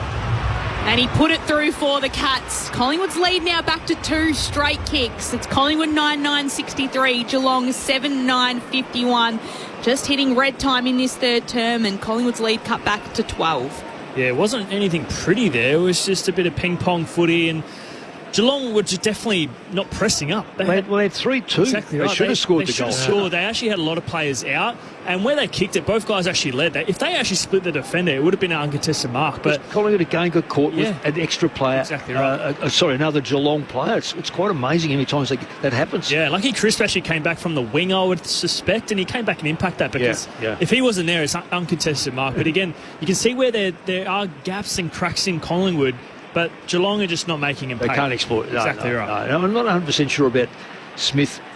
He's had 6 this quarter, or thereabouts, 6 kicks, but he's not effective out there in the wing where he was in the middle when he was carrying the football. Geelong's first goal of the third quarter closes the margin. Ball spills out to half-back for the Magpies. Houston gives the hand pass away to Sidebottom. Kicks up towards Darcy Cameron, who can hand pass it over the top to Bobby Hill, and away he goes. Takes a bounce inside 50. The pure speed of Bobby Hill. Kicks to the goal line. I think he's cleared it. No, touched on the goal line in the end. He probably thought he had the distance, but some great defending from Zach Guthrie in front of Tim Membry. A minor score for the Magpies. It's a 13-point lead. That was an awesome run from Bobby Hill, but just to behind as Guthrie, long click outside of defensive 50 to a pack, and the umpire has found a free kick in all of that. Oh, no, he hasn't. It will be a throw-in. So, outer side of the ground, ball will be tossed in. They are some of the hardest goals to kick, the ones where you're at full speed. And like you're tight on the boundary, you can't quite open up your leg a little bit. And he nearly had the distance. Yeah, almost had it. Should have kept going, really, in the end. No one was going to catch him. Ball tossed in, goes over the head of Blitzarves. Cameron can tap it away. Lipinski picks it up, hand pass to McCreary. Couldn't pick it up, spills out the back. Nick Dacos is there to pick up the footy and put the Pies back inside 50. He was looking towards Cox. It was a 2-on-1. And in the end, the Geelong defenders bring the footy to ground and they get a free kick as well. So O'Sullivan there for Geelong will win the free kick for the Cats. But he'll still have it in defensive 50. So they were trailing by 7 points at half-time. That margin has gone back out to 13 points. 22 minutes gone in this third term on ABC Sport. O'Sullivan kicks a high ball up to the wing. Dangerfield and Blitzhouse both there. It clears to the back of the pack where Perryman gathers to Collingwood. Hand pass to Darcy Cameron to Frampton. Tackled, lost it. Stengel for the Cats. Hand pass out to Dempsey off the outside of the boot. A centering ball. Wilkshire open goal square for his first. He puts it through. The young Cat has his moment on the MCG. The 22-year-old from Barwon Heads puts through his first goal in AFL footy. And boy, did the Cats need that. 2 goals in succession to close the gap to 7 points Collingwood's way. 9-10-64 to the Cats, 8-9-57. Meanwhile, a couple of goals to the Demons. They lead by 14 points over the Eagles in Perth. But news coming through that Archer Reid from the West Coast Eagles has hobbled off with a suspected Achilles injury. And Jeremy McGovern and Harrison Petty have both been subbed out of the match with concussion. Oh, jeez.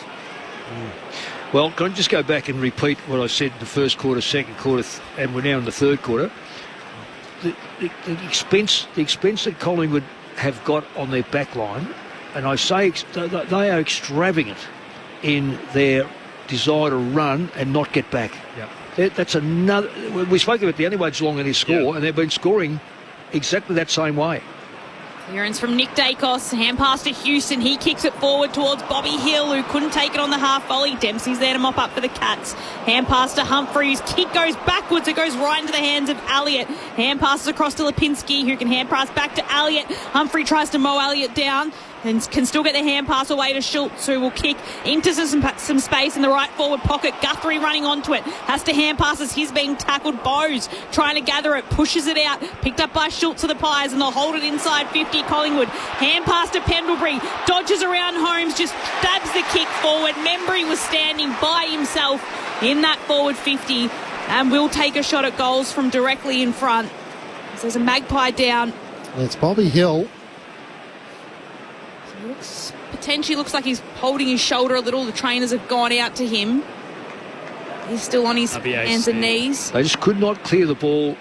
Geelong player, instead of grabbing it in the air, should have smashed that towards the boundary line. It was quite legal for him to go and do that. So it's Tim Membry, the former Saint. He's got a new lease on his AFL career now. He's in the black and white, and he slots this one through for the Pies. Collingwood with the reply to Wiltshire's goal, and they go back up to 13 points the good. 10-10-70 Geelong, 8-9-57. Late stages of this third term. It's Saturday night footy on ABC Sport. Your experts Mick Malthouse and Chad Wingard. And Lockie Schultz there, that was a clearing handball. That was probably about a 10-15 metre handball out of the stoppage, out of congestion to Scotty Pendlebury. And like I said, we call him the sun because everyone else orbits around him. Everyone moves faster than he does. And he just sold some candy and just looked again so composed. I mean, obviously he's done it for many, many years. And to find Membry, he could have had a shot himself. But to get his teammate involved, who's a very good set shot, I mean, that's just the selfless kind of player that he is. And a great finish because they needed that. It looks like Geelong were starting to get hungry and starting to get a sniff. So that's a really good settler for him. It's a minute 30 to go. So see what they can do here. A collision between Bobby Hill and Zach Guthrie, but he has stayed out there as this ball has rebounds. Darcy Cameron wins down the tap. Onto it, Max Holmes, though, for Geelong. Got it away from Pendlebury. Hand pass to Bailey Smith. Drives Geelong inside 50. Henry underneath. Can't take the mark. Sweating onto it. Unable to be gathered by Stengel. He ran past it in the end. Neil's hand pass to Dangerfield. Was he dragged down when he didn't have it? The umpire says he'll ball it up. 15 metres out from the Cats' goal. And the replay comes up as Josh Dacos and Patrick Dangerfield collided. Darcy Cameron up against Shannon Neal. Neal wins down the tap, straight to Moore. His hand pass chopped off by Manor. Swings onto his right. That's a great finish. The mature age recruit making his moments count as he puts through his second. And the Cats close once more. Back to a 7-point ball game Collingwood's way. 10-10-70 to the Cats 9-9-63. 3 goals apiece in this third term. Mick Malthouse and Chad Wingard, your experts on ABC Sport. Well, where's Manor come from? I mean, we all know where he's come from, but he's waited until he's 7, is he? Yeah. It's unbelievable. His first goal was outstanding on the run and got from 50. That one there, just read the play. He's got great strength. Playing VFL football, he's absolutely no sin. If they go back there, or VFL football, not VFA football, going back there, and you're still playing good footy, there's no reason why he can't step up. Yep. Yes, there is a pace difference, but he's adjusted to that pace. Is there a toughness difference? I don't think so. And there's certainly more training. So picked up from Werribee and now a shining light in Geelong's side as Bailey Smith got the clearance for Geelong but turned it over by kicking it straight to Perryman in the defensive 50 for the Pies. Kicks out towards Quaynor, who chips down to Lipinski. And the Pies holding on to the footy in these late stages of the third term. Their lead just 7 points as we head towards the final change of this match. It's been a close match throughout, despite a lot of the Pies' dominance as the kick down the wing is punched away by O'Sullivan towards Dempsey. He can't gather. Bobby Hill has a go at it. He goes after it again, takes it, and then tackled by 3 Geelong players. And we'll have a ball up centre wing, outer side of the wing. outside of the ground rather. It's Collingwood ahead by 7 points, not long left to go in this third term. Saturday night footy on ABC Sport. Josh Dacos has had 13 disposals in this quarter. Bailey Smith with 10. Quick kick away for the Pies by Darcy Cameron, but it's chopped off in the end by Mark Blitzhouse, who takes the mark at left half back.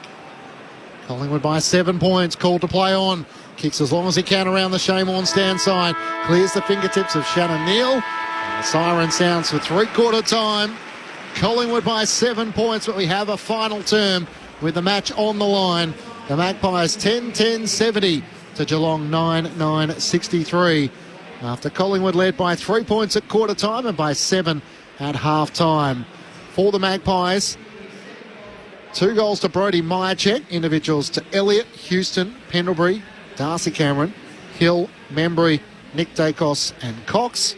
While for Geelong, 2 goals to Sean Manor, individuals to Bailey Smith, Cameron, Dempsey, Neal, Henry and Blitzaz. Collingwood hold a 7-point lead at three-quarter time. Meanwhile in Perth, the Demons have kicked clear. They lead by 28 points heading towards three-quarter time. 10-11-71 to the Eagles, 6-7-43. That's after the West Coast Eagles led by 6 points at half-time. Bailey Fritsch with a couple of goals for the Demons. But the news there, Archer Reid hobbled off with what they suspect is an Achilles injury. And Mitch McGovern and Harrison Petty both subbed out of the match with concussion. Jake Melcham will be looked at for his involvement in that concussion, with McGovern being pushed into the collision. And just recapping, if you want to hear the latest in the federal election, abc.net.au, with Anthony Albanese has returned to the office as Prime Minister, with Labor winning today's federal election. Peter Dutton has just conceded defeat, and it appears as though he is also going to lose his seat in Parliament. So in winning the election, Anthony Albanese becomes the first Prime Minister to win back-to-back elections since John Howard in 2004, and will actually add to his majority government since the last time he won the election. Three-quarter time here at the MCG. Collingwood by 7 points. Saturday night footy on ABC Sport. The World Test Championship is coming. He gets connection here, lifts it over the keeper, 1 bounce for 4. Australia versus South Africa. And he nicks it, he's got him again. Catch every ball on the ABC Listen app. This is the 2025 AFL Premiership season on ABC Sport. Will be a turnover for the Pies. Nick Dacos puts it right to centre half forward to Degoe, who marks and stabs the kick inside 50. Myercheck runs onto it directly in front of goals, 55 metres out, gives it everything and puts it through. Myercheck becomes the first multiple goal kicker for tonight. Metres away from Collingwood's goal, tapped away to McCreery, hand pass to Pendlebury, snaps towards goal. And it's another one for the Pies. The Collingwood fans erupt with Pendlebury's goal to the hot spot, hoping for a mark. Jeremy Cameron, it would have been tough, but he had a second go at it. Couldn't mark, brings it down to ground. It comes back to him. He gets the hand pass from Dangerfield, and he nails the goal and nails the snap. Jeremy Cameron steps up at a moment that his side needed it. Stengel for the Cats. Hand pass out to Dempsey off the outside of the boot. A centering ball. Wiltshire open goal square for his first. He puts it through. The young Cat has his moment on the MCG. And boy, did the Cats need that. Picked up by Schultz to the Pies, and they'll hold it inside 50. Collingwood. Hand pass to Pendlebury. Dodges around Holmes, just stabs the kick forward. Membry was standing by himself in that forward 50. Got a new lease on his AFL career now. He's in the black and white, and he slots this one through for the Pies. This is ABC Sports coverage of the AFL. On your radio, ABC Sport Digital, and on the ABC Listen app. Great to have your company on a Saturday night. Collingwood leading Geelong by 7 points. Matt Clinch and Lauren Borden calling the action. Lex Pesher is on the boundary. Two-time All-Australian Chad Wingard and the coaching icon Mick Malthouse, your experts. It's making me a little bit nervous here, a Collingwood fan. I mean, they're winning the inside 50s by 14, and they only have 7 points up. You don't see those stats line very often. I think it reminds me of that Richmond Gold Coast game when they lost the inside 50s by 20, but they end up winning the game. So, and Geelong are playing a little bit like that in terms of getting all their numbers back in the D50 and trying to slingshot around or create a turnover because they know they're not winning the stoppage battle. But But that quarter, they actually won the stoppages, 8-11. Yeah. So you think about that, they've actually turned the tide a little bit on that. And the contested ball they won. Exactly right. So they're changing. But it was 3-3 each, though. So it wasn't no change to the scoreboard. Yeah, yep. Again, I can't stress enough for those that are just listening to us and not watching on telly, the method of Geelong scoring is not sustainable against the side that's prepared to keep their backs in place. Yeah. But Collingwood, because it's been ingrained in them over the last 3 years, they will continue to attack. I think there was two goals scored, correct me if I'm wrong, 2 goals scored that quarter when Geelong's forwards actually outnumbered Collingwood's backs. Yeah. Now that's so rare. You generally have the extra down there, and for some lucky reason, your 2 forwards might beat 3 backs, which is rare. But this is going back the other way. So I was interested too. Smith had 6 possessions on the wing, but almost ineffective. Just didn't see him. Then he got back in the centre. He looked a different player. I'm surprised how well he's played. Quite frankly, he's come off an ACL. Yeah. We all know he's a dynamic sort of player, but to slot straight back into that role that he's back to his best football he started playing at the Dogland. So he's a plus. The capability of winning this game, though, Chad, has got to be the fact they've got to outscore Collingwood. Say, I reckon probably 5. They've probably got to score 5 goals to win the game. Yep. Because Collingwood are capable of. They won't go goals. No. So they've got to. And Collingwood could put it away by kicking 5 goals because there's no way known Geelong's going to kick 7.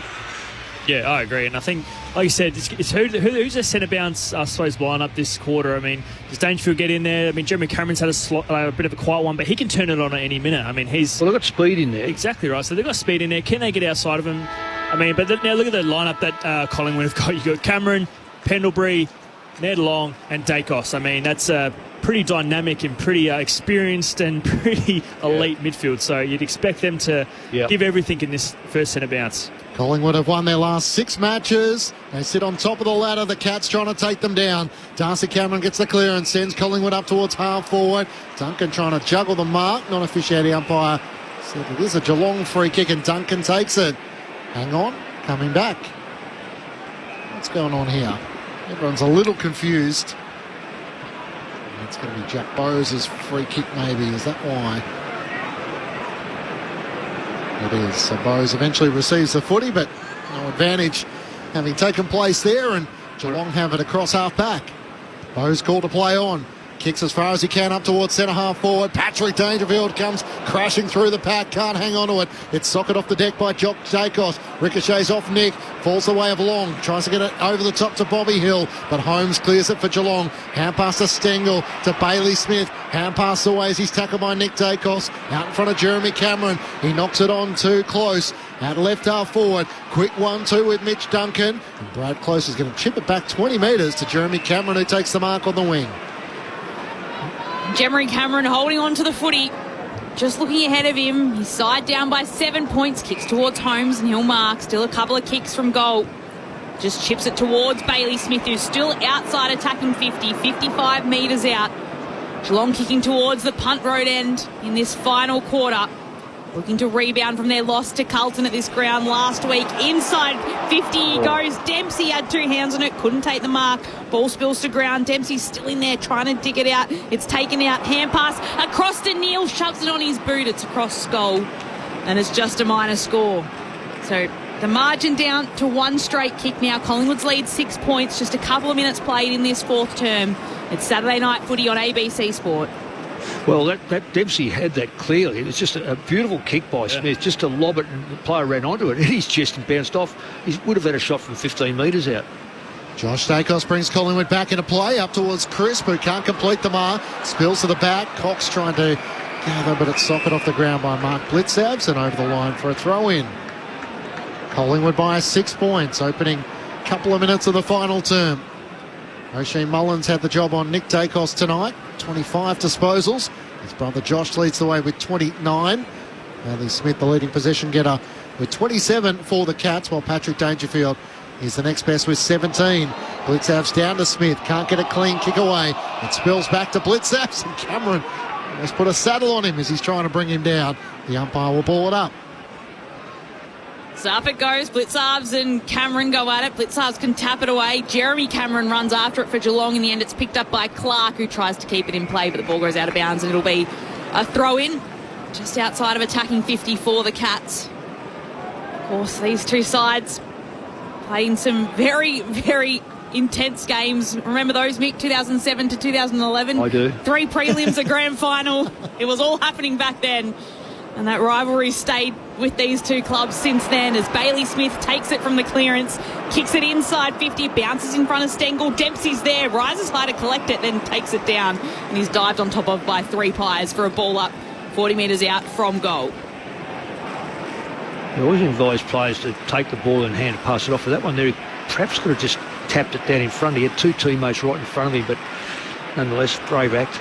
10 start to the final term. Mason Cox wins down the tap. Dangerfield can't get a clean disposal away. Josh Dacos sockers it off the ground in the middle of the ground. It's picked up by De Koning. Hand pass to Bailey Smith. Back to O'Connor. He looks out towards Jeremy Cameron. He takes the mark on the members' wing. Collingwood by 6 points, but Geelong are lifting. Cameron on that left tries to thread the needle. Missed Bowes, and in the end, the intercepting mark is taken by Jack Crisp. Yeah, none of the Geelong players led up to him. That's why he was in 2 minds, Cameron's. Game number 245 consecutively for Jack Crisp. He breaks the record of Jim Steins as he kicks up towards the wing. Cameron makes the spoil away from Ned Long, and across the boundary line it goes. The boundary throw-in in front of the 2 benches. Collingwood 10-10-70. The Cats 9-10-64. The Magpies on top of the ladder, 6 wins and 1 loss. Geelong just inside the 8 at 4-3.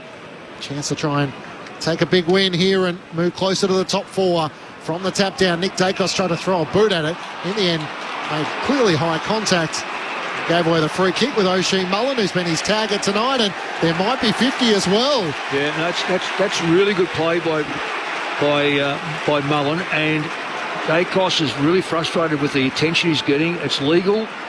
It's he's not grabbing him behind the play or anything like that. It's the shortest 50 in history.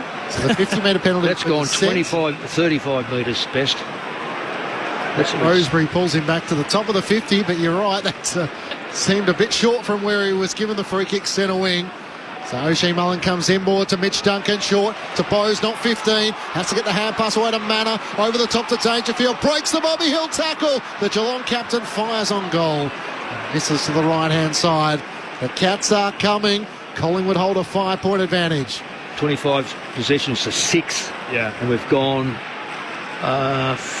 3 and a bit minutes of actual time.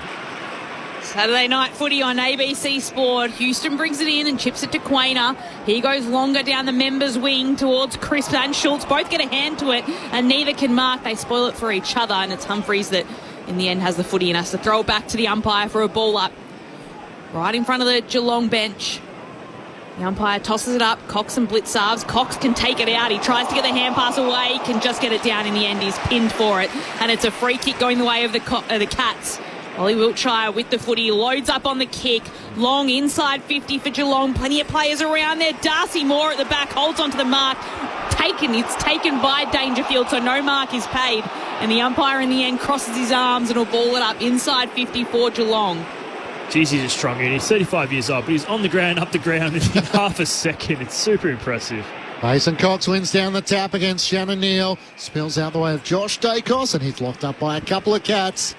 The umpire will ball it up in the left forward pocket for Geelong.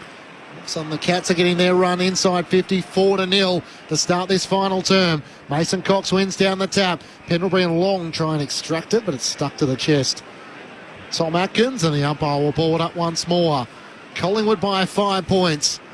This time Cox is able to win down the tap against Neal, but Dangerfield rows it. Fires out a hand pass looking for Bailey Smith. Against the boundary line, Crisp got rid of him. Kicks up towards half-back. Sullivan couldn't take the mark. It's gathered in the end by Bowes. Kicks up towards the top of the goal square. No mark claim. Manor kicks around his body. Darcy Moore tried to slap it back. Spills back the way of Ollie Henry. Off balance over his shoulder. Puts through a goal. And Geelong are in front. Can you believe it? The Cats with the first goal of the final term. 7 minutes in. And Geelong take the lead by a point. 10-11-71 to Collingwood 10-10-70. The Cats have not led since the 10-minute mark, since the 18-minute mark of the opening term. Very good goal, Chad. Yeah, it's a great goal, but Darcy Moore, he's the captain, and he like, gives away a lot of room. You can't hit a ball, keep it live in your D50. Yep, I know. He literally had players around him, and he elected not to pick it up. He dove on the ball and just hit it. Yeah. Hit it straight to a Geelong player, and it was a great finish, but he should know better. But you can just see the pressure's building. The it is. Perceived pressure, the actual pressure, the physical pressure's building for Collingwood, and if they're not standing up to it at this minute. 30-10 this quarter. 30 possessions to 10.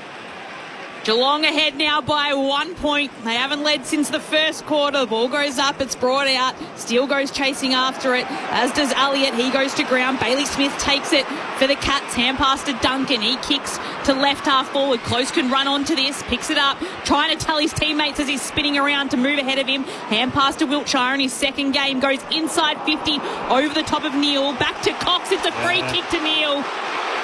He was pushed in the marking contest. He's good for this. Yeah, he's got the distance here. Absolutely. Oh, he's going to short pass it. He's just going to chip it forward towards Dangerfield. It wasn't the right way to kick, and in the end, Houston goes back and intercepts the mark for Collingwood and just tells them to slow things down again. Geelong now ahead by 1 point. Last quarter, Saturday night footy on ABC Sport. Houston in the middle of the ground finds Steele side bottom and takes the mark at centre half back. Chip it out laterally to left half back where Perryman takes the mark. He chips it over the top to Frampton. The hand pass to the run of Nick Dacos now. Kicks up towards Schultz. Can't take the mark. De Koning makes the spoil.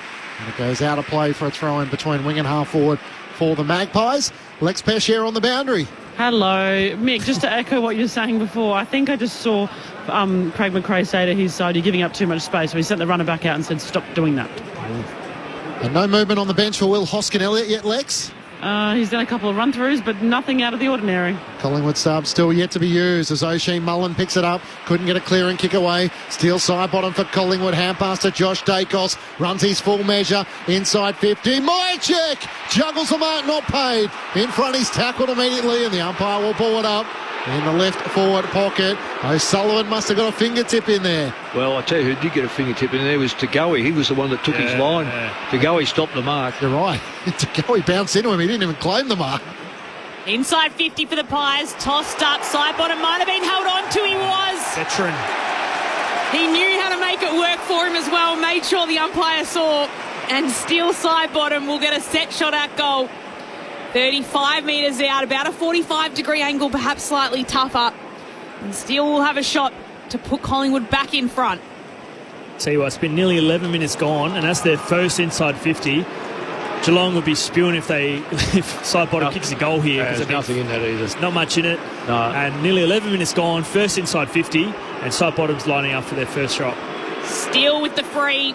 The veteran in solid form misses this one all the way to the right. And it's just a behind. It draws scores level. Fourth term, 11 minutes played. And it's all locked up at the MCG.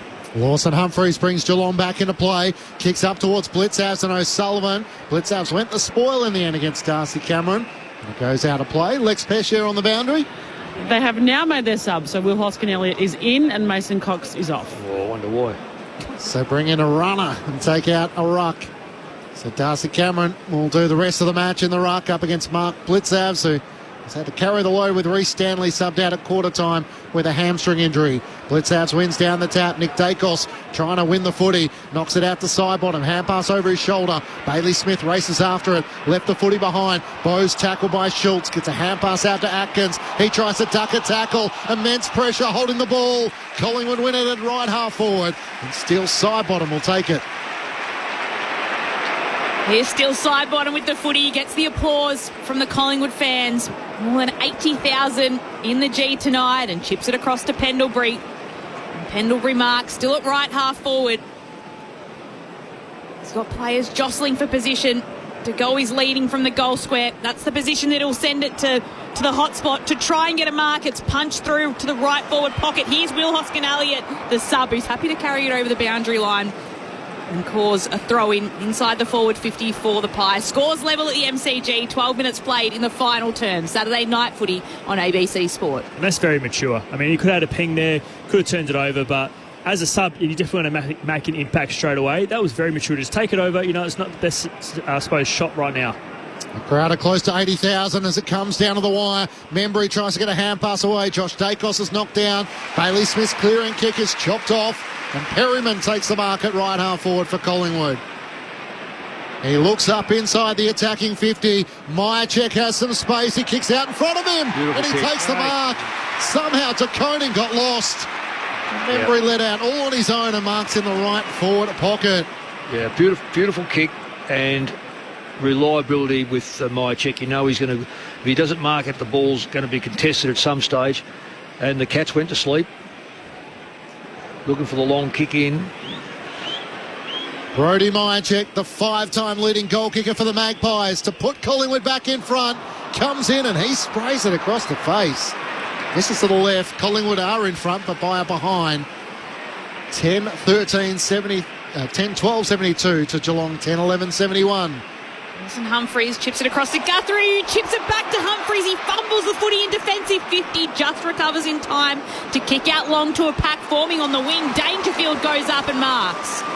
And Dangerfield has the footy, still defensive side of centre wing, wheels around, trying to get around Maynard, puts plenty on his kick, and it'll get all the way to left half forward. Darcy Moore, double-handed punch, can get it away, punches it towards centre wing. Dangerfield again barges through traffic, gets the hand pass away, Manor can't collect, ball goes to ground, Manor dives on top of it.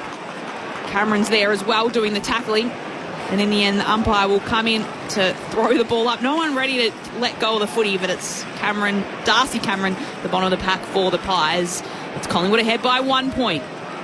Mark Clinch and Lauren Borden calling the action. Lex Pesher on the boundary. Mick Malthouse and Chad Wingard, your experts. Cameron out of the ruck, kicks it straight towards the boundary line. This will be insufficient intent. Not far from where you're watching on, Lex. Well, it had to be. He just went straight to the fence. He didn't even have a player in front of him. Hang on 2 secs, Lex. We'll come down to you in a moment as Manor takes the free kick. Kicks Geelong up inside 50. Cameron in front. Can't take the mark. Spoils out the way of Pendlebury. Had to wear the tackle of Wiltshire. Now Sidebottom's tackled. Dempsey lays the tackle. And the umpire will ball it up. Lex Pesher on the boundary. Dan Houston just come off. It looks like he's cramping really badly in his left hamstring, but I'll keep an eye on it. Thanks, Lex. Plenty of players inside forward 50 for the Cats. It's palm down. Dangerfield's in amongst it. But the ball's not going anywhere. It's wrapped up and it'll be another ball up. He looked very stiff-legged coming off, didn't he? Yeah, looked like he's get the pickle juice out. Collingwood ahead by just 1 point in this final term. Moore takes the footy and he's taken to the turf, and it'll be a third consecutive ball up inside forward 50 for the Cats. Cats man extra behind the ball too. Very well set up. Darcy Cameron takes it, hand pass to Hoskin Elliott, quickly puts it on his boot, smart thinking, just gets it to some space. Myercheck can't pick it up in the end. Bowes can, but his hand pass to Guthrie, too close to the boundary line. And it'll be a throw-in just at left half forward for the Cats, as you can hear the Collingwood chants going around, trying to will their side to victory, ahead by 1 point, 16 minutes played, final term. Inside 50, 7-3 in this final term the way of Geelong, and yet Collingwood lead by a point. Dangerfield's doing the ruck work against Cameron. Cameron wins down the tap, but Holmes sharks it. His hand passes straight to the boundary line. Umpire says throw it in. Well, that's fair enough. He actually had a player in front of him. It's easy to get caught up and carried away in that. It was an ordinary hand pass, too hard, but went to the feet of his teammate. Magpie Army were trying to put the pressure on the umpire. That noise of affirmation. He said throw it back in. Collingwood by a point. Dangerfield once more to do the ruck battle against Darcy Cameron. Cameron tries to take it out of the ruck. Kicks it forward a few metres. Running onto a Bowes. Spins out on a McCleary tackle. He has to kick off the outside of the boot. Inside 50. Stengle's out number 2 on one. He brought it down in front of Quainer. And it goes out of play in the left forward pocket for Geelong. I just saw a Hawthorn supporter here. That's a real hater, isn't it? That's a real hater coming to barrack against Geelong when your team's not here. I like that. Maybe they're getting a good spot for tomorrow's 100th year anniversary celebrations, Chad. They don't want to miss out. The ball's tossed in. It comes down. Dangerfield tries to pick it up. Can't take it. Hand passes it away. Pendlebury doing the tackling this time. And he's brought Holmes to the turf for yet another stoppage. Inside forward 50 for the Cats. They've kicked the only goal in this fourth term. Ollie Henry, about 12 minutes ago, as the ball is bounced up. Manor tries to get it away. Stengel has a go at it. He's dived on top of Blackwainer. And again, another stoppage. So much pressure inside that forward 50 for the Cats, stopping them from getting a shot at goal. Collingwood ahead by 1 point, 17 minutes played, final term, Saturday night footy on ABC Sport. Of course, 4 of the matches between these two sides have been decided by 13 points or less as Atkins tries to ride the tackle. His hand pass looking for Ollie Henry goes out of play in the left forward pocket. The Magpies, once upon a time, were the masters of the close finish. Collingwood. Lynchy, 23 to 13 contested football. That tells you a lot about the game right now, this last quarter. And a real concern for Dan Houston as to whether he can get back on. Jeremy Cameron wins down the tap for Geelong to Manor in the forward pocket. Hand pass to Holmes. Barely a moment to get the hand pass away as he's tackled by McCreary. And the umpire will ball it up. Collingwood by a point. Cats have had a lot of the inside 50s, 8-3 so far in this final term. So it'll be a ball up very close to the boundary line, 52 metres out from Geelong's goal. Cameron picks it out, tries to get the kick away. It's smothered. It'll do well to get to Perryman, who just shoves the kick on his boot, gets some distance. It's spiralling around to centre wing. De Koning couldn't take it. O'Connor does, and he is driven into the turf by a couple of pies. That's a big win. Jamie Elliott just took out a taller defender in De Koning and then followed up with a tackle to create a secondary stoppage here. So excellent work there as Blitzarves double taps it out. It only gets to Pendlebury, and Bowes takes him to the turf. So does Dangerfield. It's tough going for both these sides in this final quarter, and there's just 1 point in it. Blitzarves and Darcy Cameron tap it away. It gets to Bailey Smith close to the interchange gate. He gets a hand pass away towards Atkins, and he's taken over the turf and will have a boundary throw in. So this ball is not moving an inch at the moment, as both of these sides are desperate to get the win tonight. Beautiful night in Melbourne, clear but cool. And more than 80,000 people in the MCG to watch this contest. The ball is tossed in. Blitzarves taps it in front of him. Side bottom has a go. Then Long has it. And then he has Holmes and Bailey Smith stopping him from doing anything else. And it'll be a ball in right at centre wing.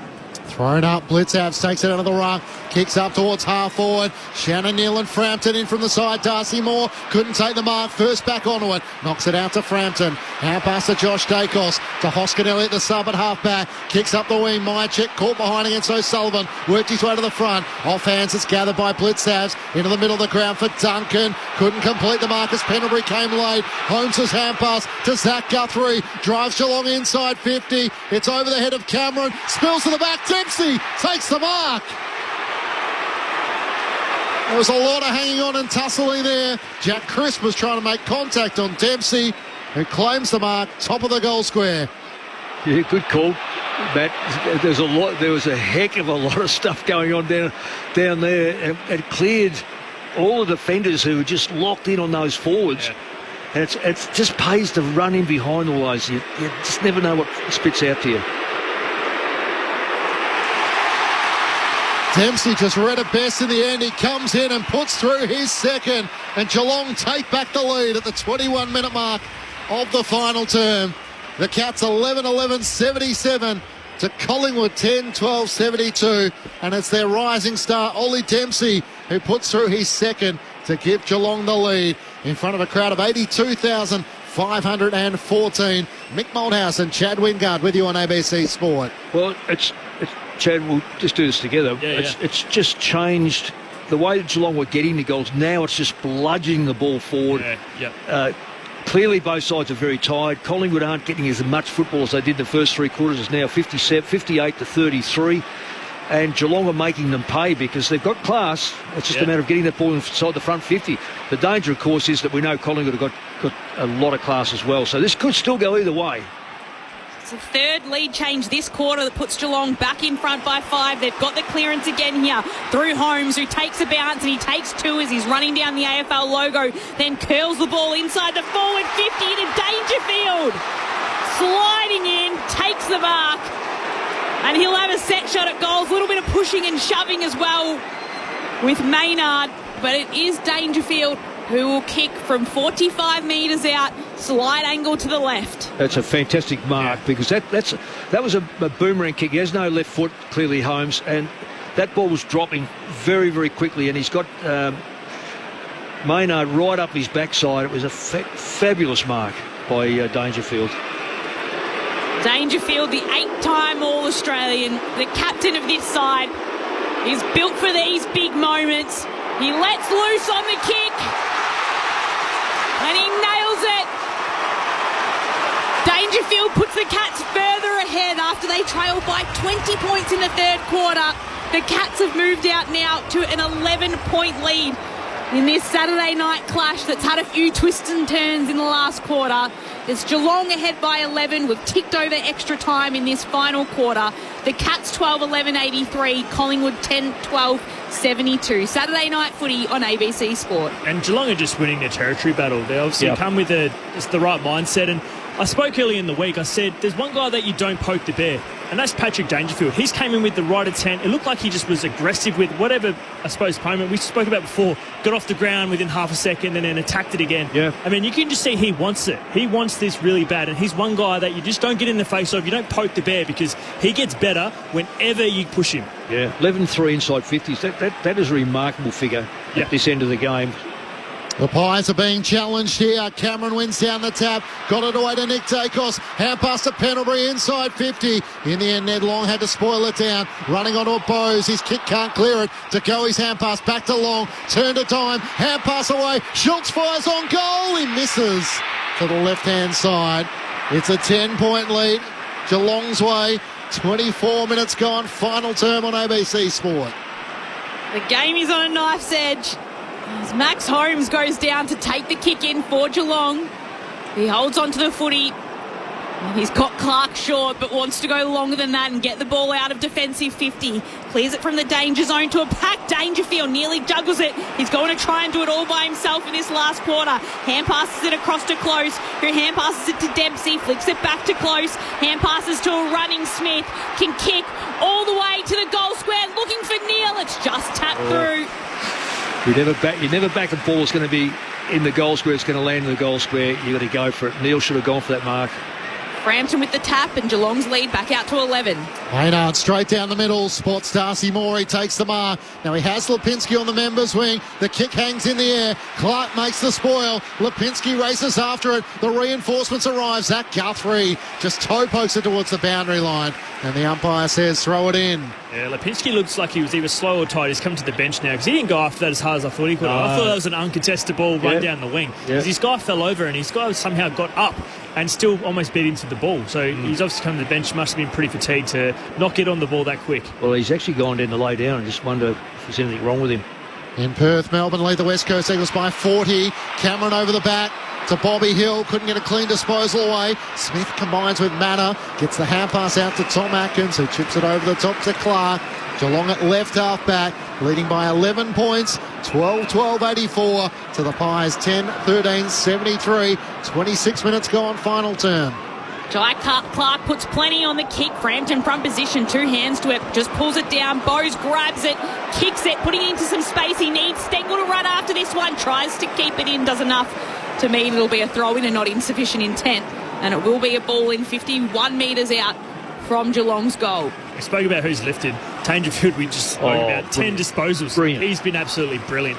And he's actually taking the ruck again. So what can't this guy do at his age? He's pulling the side along with him, carrying them on his shoulders. Dangerfield and Cameron in the ruck. Dangerfield gets the tap too. That is a hit out to Patrick Dangerfield. That's huge. Hit it away.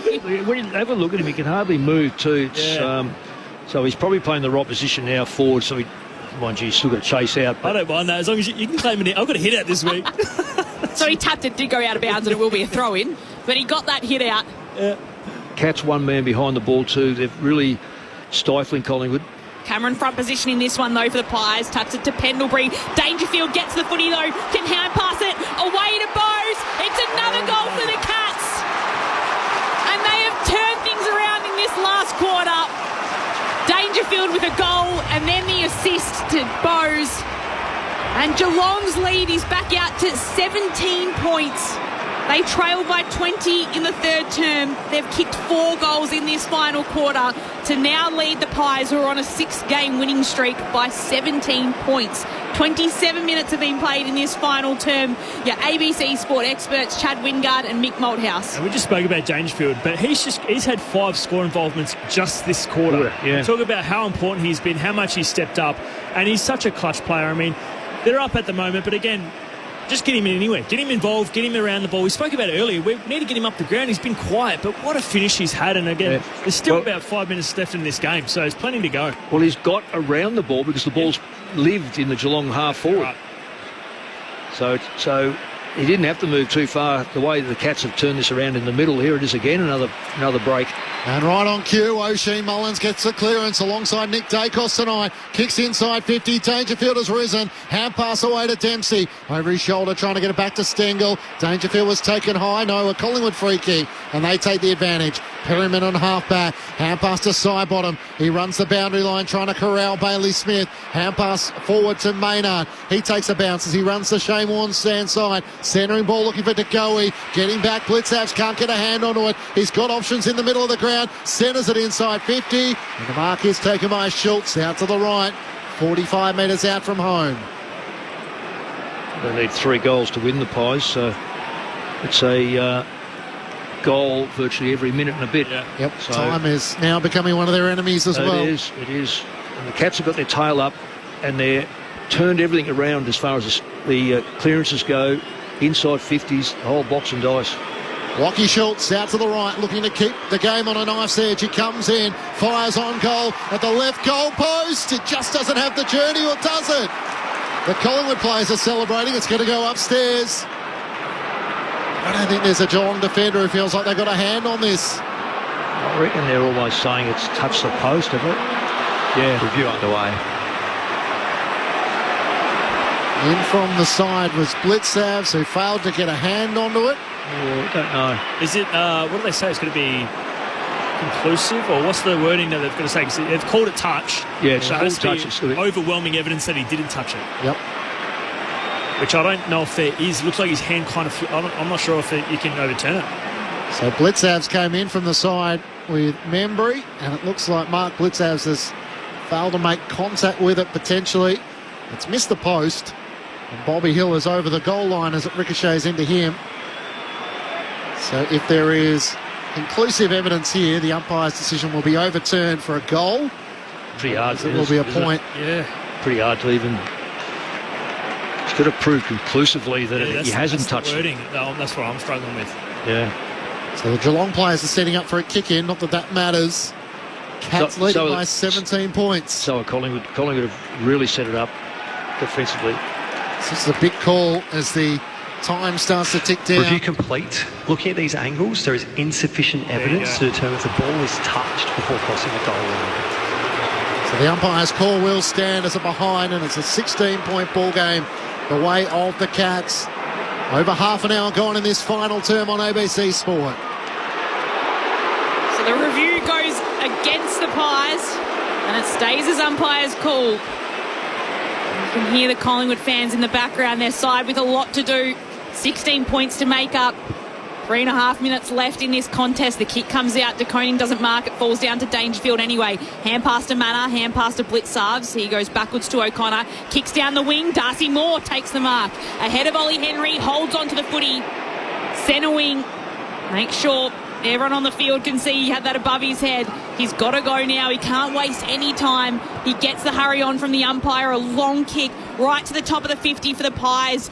No mark from Myercheck. Puts 2 hands, so they will pay the mark. Oh, wow. They have paid a mark. It was touched by 2 Geelong players before it has reached Myercheck. Oh, that is just incredible. That is incredible. That was clear. Blitzarves touched it, and Atkins touched it. Yep. It's marks up. Schoolyard called that one. Third man. That was an Oz kick call when, as long as they've held on to it, there's a mark. But this is a pivotal moment in the game to be making that decision. And in the end, Myercheck has a set shot at goal. He's got a couple tonight. He lets rip from 45 metres out. And the kick is dead straight. Brodie Myercheck makes the most of the situation and he keeps the Magpies in this match. The margin now 10 points Geelong's way. There's a couple of minutes left in this game.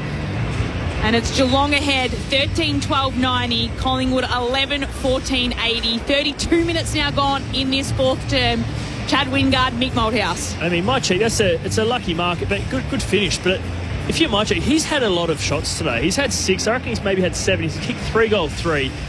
All which I would say are set shots and gettable shots. So he'd be kicking himself because the game could be fully over if he kicked, his normal self, which is pretty straight.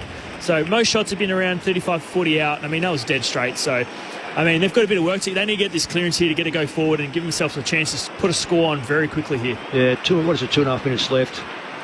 Geelong by 10 points. Darcy Cameron wins down the tap. Bailey Smith won it, but hand passes straight to Nick Dacos to Pendlebury. Couldn't get it to Josh Dacos. Atkins pinches it back for Geelong to O'Shea Mullen. Kicks to Manor. He plays on, takes a bounce. Hill off reach chase. He got him in the end. No, he legged him. No, don't you dare. The non-officiating umpire said the tackle drifted down and it's a trip. And Bobby Hill cannot believe it.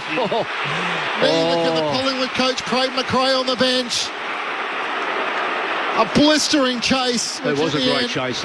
You love chase down. Unrewarded. See where it hits. Let's see here. The execution wasn't up to the standard. Yeah. You know what? Got him below the knees. Yeah. Goes out wide to Zach Guthrie. The seconds tick down up towards half forward. Blitzow spoils towards the boundary line. Quainer 1-2 with Perryman. Isaac Quainer from the back pocket. Kicks up to the wing. Myercheck has it spoiled away from him. To Koning down to the front. Bailey Smith. Hand pass away to Manor. Can the Cats finish it here? Long towards goal. Quainer getting back. He juggles the mark. In front of the behind line. Geelong by 10 points. Quickly hands it off to Crispy. Moves the footy down to right half back where he's able to find Maynard. Takes the footy, goes long, trying to find Elliott. The kick is hurried, it goes over the top of him, and in the end, it's Duncan that can pick it up. There'll be a free kick, and it's going the way of... It was a free kick. Oh, it is going to Geelong. It was a free kick. Jamie Elliott held his arm down in a marking contest. He let it go over the back. Yeah. I didn't think they were going to call it because it wasn't relevant, but again, in this game... Yeah, well, when you've got 4 umpires, exactly. They're just going to look at lines all the time. Yeah. And Jack Bowes takes the kick for Geelong to a pack. Crisp gets a hand right down to Maynard, who kicks Collingwood now to half forward. The pack's there. Elliott nearly took it down. He couldn't take it cleanly, though. And it's Atkins who takes the footy, spirally a kick down to half forward for Geelong. Moore's there. Quaynor as well for Collingwood. Quaynor takes it and can hand pass it across to Perryman, who darts the kick out to right half forward. Collingwood are on here. Schultz dabs the kick towards Elliott in the pocket. And Elliott marks and has a set shot. He runs back to his mark. He has to take his kick quickly here. There's 10 points in it. He's side trailing, and there's not long left in this match. The Pies need this one to stay in touch. He puts it right across the face of the goal. It's still in play. Good mark. And Myercheck has marked the footy directly in front. Puts it through. Myercheck has kept this game alive. He's kicked 4 tonight. And Collingwood are within reach of stealing this game back from Geelong. Wow. The Cats lead by 4 points, and there is not long left in this match at all. It's on a knife's edge. Geelong 13-12-90, leading Collingwood 12-14-86. And Mick, this is what I love about the new rules. Not new rules, but 666. 666. I love this rule for this exact reason. 21 seconds remain, Chad. 21 seconds. You can't just do a Buddha hocking flood. Get 16 players in the team. Why shouldn't you? No, because I love it. I love this. The game's alive. Everyone's going to watch this centre bounce, and it's a one-on-one battle. But I want to be able to coach. So if you want to be able to coach, you put your play behind the line. But you can see the wingers here. You can see him getting back, but I just love this. In front of 82,514, it comes down to the last 20 seconds. Geelong by 4 points. Cameron wins down the tap. Blitzavs hangs on to it. He's tackled. The umpire will do it once more. 16 seconds remaining. Every second valuable. Cameron tries to knock it down. Blitzavs reels it in. Cameron puts his hand in the air. Umpire's going to pay. No, holding the ball he is. Seconds tick away. Cameron gives it to side bottom. Inside 50. Chris makes the mark. Jack Chris was taking it. No way. It comes down to a shot after the siren. And the man who breaks Jim Stein's record for the most consecutive games finishes with the footy after the full-time siren. Geelong by 4 points. Jack Chris with the game on his boot. Directly in front, 45 metres out from goal. Collingwood have kicked the last 2 goals of the match. Can they finish with a third and pinch the game from Geelong? Jack Crisp, the most durable player in the AFL, starts his approach. Can he finish to win the game for Collingwood? Crisp from 50 comes in. He misses to the right-hand side, and Geelong hang on. Geelong win by 3 points in an absolute thriller at the MCG as all the Collingwood players come to console Jack Crisp, but it's the Cats who prevail by 3 points in a thriller at the MCG. We'll see you in September. What a clash between these two sides. We are Geelong, the bravest team of all. We are Geelong, we're always on the ball. We play the game as it should be played, at home or far away. Our banners fly high from dawn to dark, down at Gardenia Park. Just when you think you've seen it all, a shot after the siren for Collingwood to pinch it against the Cats, and Jack Crisp misses to the right, and the Cats hang on by 3 points. 13-12-90 to Collingwood 12-15-87. The Cats booted 4 goals to 2 goals 5 Collingwood's way in the final term. The Magpies with the last 2 goals of the match, including Brodie Myercheck with 25 seconds remaining. Stand up and fight, it's always our ambition. Throughout the game to fight with all our might, because we're the mighty blue and white. And when the ball is bounced to the final bell, stand up and fight like hell. The Magpies led by 3 points at quarter time, by 7 points at half time, and by 7 points at three-quarter time. The Cats booted the first 4 goals of the final term. They got out by 17 points. And then Collingwood finished with the last 3 goals of the match to get within striking distance. But the shot on goal from Jack Crisp missed to the right-hand side.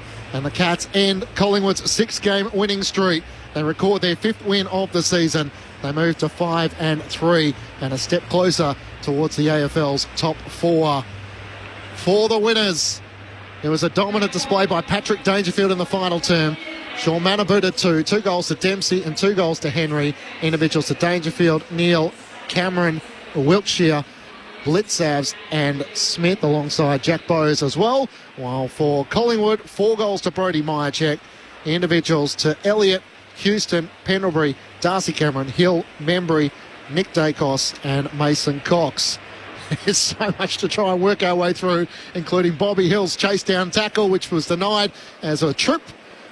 But Mick Malthouse and Chad Wingard, your instant responses for Geelong's 3-point win over Collingwood. Well, I thought it was brilliant because I really didn't think they could work their way through the goals, but you underestimate the ability of a bloke like Dangerfield. But the ball in the second half, I just look at the second half scores, it was 5-8 to 7-6. That's the Cats' way. Significantly, the ball getting power of Geelong was better, much better than what Collingwood's was in the second half, particularly the last quarter. Clearance rate become an issue early. It didn't at the end. It was Geelong beat Collingwood in the clearance rate over those last quarter and a half. Contested football fell Geelong's way. It flipped on its head. And then when the goals did come to Geelong in the last quarter, they come not necessarily the easy way. There was a couple of easy ones, but they worked very hard for them, and that was so different to, say, the first half where they had to rely on fast breaks out of the half back line across the centre line into an open forward line where Collingwood were caught out of position, but they weren't caught out of position in the last quarter. Geelong worked their way right through that and were able to basically win a lot of one-on-one stuff. Full credit to Geelong, really. Both sides, as you say, Clinchy, they'll be there in September. Jack Crisp has made his way to a guard of honour with his partner and his children. He's pretty keen, I think, to get off the MCG after the moment that could have been. Goes begging. A thanks or two for all those who have helped him along the journey as he breaks Jim Steins' record, 245 consecutive AFL matches, the longest streak in AFL footy. But his side is a loser He had the last kick of the match but couldn't finish it. Geelong prevailed by 3 points. Nick Moldhouse and Chad Wingard. And it was an unbelievable finish. I mean, whoever wrote the script at the end there failed us all, because if that finished with Chris kicking the game-winning goal, I'd tell you what, I was standing up. Every single person in this stadium was standing up on the edge of their seat. I was going insane. I had to put my mic on mute because I was going crazy upstairs, and I just thought this would have been a beautiful finish to what a beautiful career that is, I suppose, this game record-breaking game. It was unbelievable, and like I said, Bobby's tackle, it was a free kick in, I suppose, and that's what it is hard for umpires. It did slide down his leg, though, but too. like it did, and when so we're just seeing a replay of it right now on Sean Manor. As the tackle was laid, it was just below his knees. Yeah, and what we're thinking in life, in real speed, it looked like it was holding the ball. Fantastic So tackle. it's really hard to be an umpire to actually get that right call, because in slow motion we watch it like, oh, it's an easy call, it's the right call. But it's an important call as well. Every call is so important that last 2 minutes. And to come down to the last kick, I mean, every person that was in this stadium got their money's worth. That was an unbelievable contest. And credit to Geelong, because they were losing in every single statistic category that you could imagine in the first half, and almost up to the three-quarter time. And they stayed within reach. Yeah. The whole game, they stayed within reach on the scoreboard. So they found other avenues, like you said, Mick, to get around and to stay alive in the contest. And that last quarter, Patrick Dangerfield, he looked like he was 24 again. Adelaide Crows, Brownlow medalist. He was an absolute star, and no one could stop him. He looked like he was poked. Someone bothered him. He was angry in that last quarter. Unbelievable game. Now, I'll throw a few things. I'm trying to watch the game as a spectator and work on the sidelines for the ABC. Am I right in saying that Mullen basically took Dacos for most of the night? Would I be right in saying that? Yep. I don't know how. I'm not privy to the votes because Chad will do that. But if I was a coach here, and you've put one of your players on the best player currently playing. Now, that could be argued with others or argue the case that it's someone else. But right now, Josh Dacos, until he got injured even last year, he's the best player over the last 2 or 3 seasons. And he's only playing his 3rd season. Mullen did a fantastic job. Yes, Nick Dacos had 28 possessions at going at 62 and had 12 contested possessions. Now, that's significant. He can be a contested player, but he was forced into contesting the ball. So there's a winner for Mullen. I would never have picked him. I thought it might have been Atkins. I'm just trying to think how would you net him or would you run next to him? He just attacked the body when he had to. I thought he did a terrific job. Collingwood, of course, had Scott Pendlebury's 400th game in which Mitch McGovern had the shot after the siren. He missed and Collingwood prevailed. The Magpies have had a record when it comes to these close finishes. It's just the 5th time in 27 matches that Collingwood have lost a game decided by 6 points or less. I think, Chad and Mick, if it's not your team, you're kind of hoping the player with the ball after the siren ends up kicking the goal, drags it right, what could have been, and yet there was so much in that final term, as you've touched on. Patrick Dangerfield doing it all, kicked a goal, was in the ruck, fed a hand pass out to Jack Bowes, trying to lift the Cats to what must prove a significant win for them and their belief that they can beat anyone on their day. Hey, don't forget Dangerfield got a hit out. Against probably the best ruckman in the competition. It wasn't effective. It went out of bounds, but I don't care. He got the hit out as well. So add that to the tally. But it was a great game all around. We always thought Collingwood was their game to lose, and they to win the statistics that they won, the clearance battles in the inside 50s, but only be up by 7 points at half-time and three-quarter time. It's concerning for me in terms of making sure that they've got a scoring avenue. I know they missed a lot of shots. I spoke about Mychek. He did kick 4 goals, 3, but I thought he was a bit wasteful. I saw a few guys not take the opportunities when they could, and I think what hurt them early on is when they had the game on like they should have put a massive buffer, probably 30 points. They gave away easy ones in the goal square. Like you said, Mick, they had outnumbers in their forward line. And that's incredible. Turnovers. They shot themselves in the foot early. And you know who the biggest culprit is? And I've said this now for 3 years, is Darcy Moore. Darcy... He didn't have his best game, I agree. I don't think he's had a lot of good games in 3 years. That's a big call. No, what I'm saying there... Yeah. On the lead he gets done, because he likes to float off them. Yep. And he doesn't... You called one of the mistakes today with having the ball on the ground as a backline player. That's a no-no. I just think, yes, he takes a nice mark and he does a nice kick, but he doesn't get a lot of it these days, and his man is always dangerous because he does sit off him. We hear a bit of the Geelong song. I think we might be just struggling to get some connection down there to the rooms, but as you can hear, it's on the big screen here, and they're celebrating the Cats winners by 3 points, 13-12-90 to Collingwood 12-15-87. We'll head down to Lex Pescia as soon as we have connection there. Jack Crisp, the kick off the boot, 45 metres out, dragged to the right. His reaction was immediate. He knew he hadn't hit it sweetly. Yeah. It was sort of right on his distance, wasn't it? A set shot from 45 metres out. On the run, more likely, but unfortunately not to be. But an excellent mark to get themselves in that position. 100%. 5 seconds left, side bottom puts it in here. He slides in front of, I think it was Guthrie, to take the mark. Yeah. Incredible. Yeah. Well, look, we're saying they've got to get a goal every minute. Yeah. Well, it was only a bad kick, and they would have. We'll talk about. Can I just talk about a couple of Collingwood? We'll talk about players that just aren't contributing. Yep. To Goey. Where is De Goey when they need him? At the moment, he's a man that's either carrying an injury or hasn't, or needs a great pre-season to have a great year. And there's a lot of players like that, and that's why you have to have pre-seasons, is to be able to have a good a good year. You count your own. I know you played 12 years, was it 12? 13. Yep, 13 years, and I reckon you could go through and you go, I had a good pre-season, I had a pretty good year. I had a mixed-up pre-season, I chased my tail all year. It's just the way the animal is in Australian rules football. Geelong winners by 3 points. Let's head down to their rooms with Lex Pescia. Thanks, guys. I'm with Max Holmes. Max, oh my goodness, I think the whole stadium was on their feet. Can you talk us through that last 10 seconds? It's a fairy tale moment for Jack Crisp that he doesn't quite get.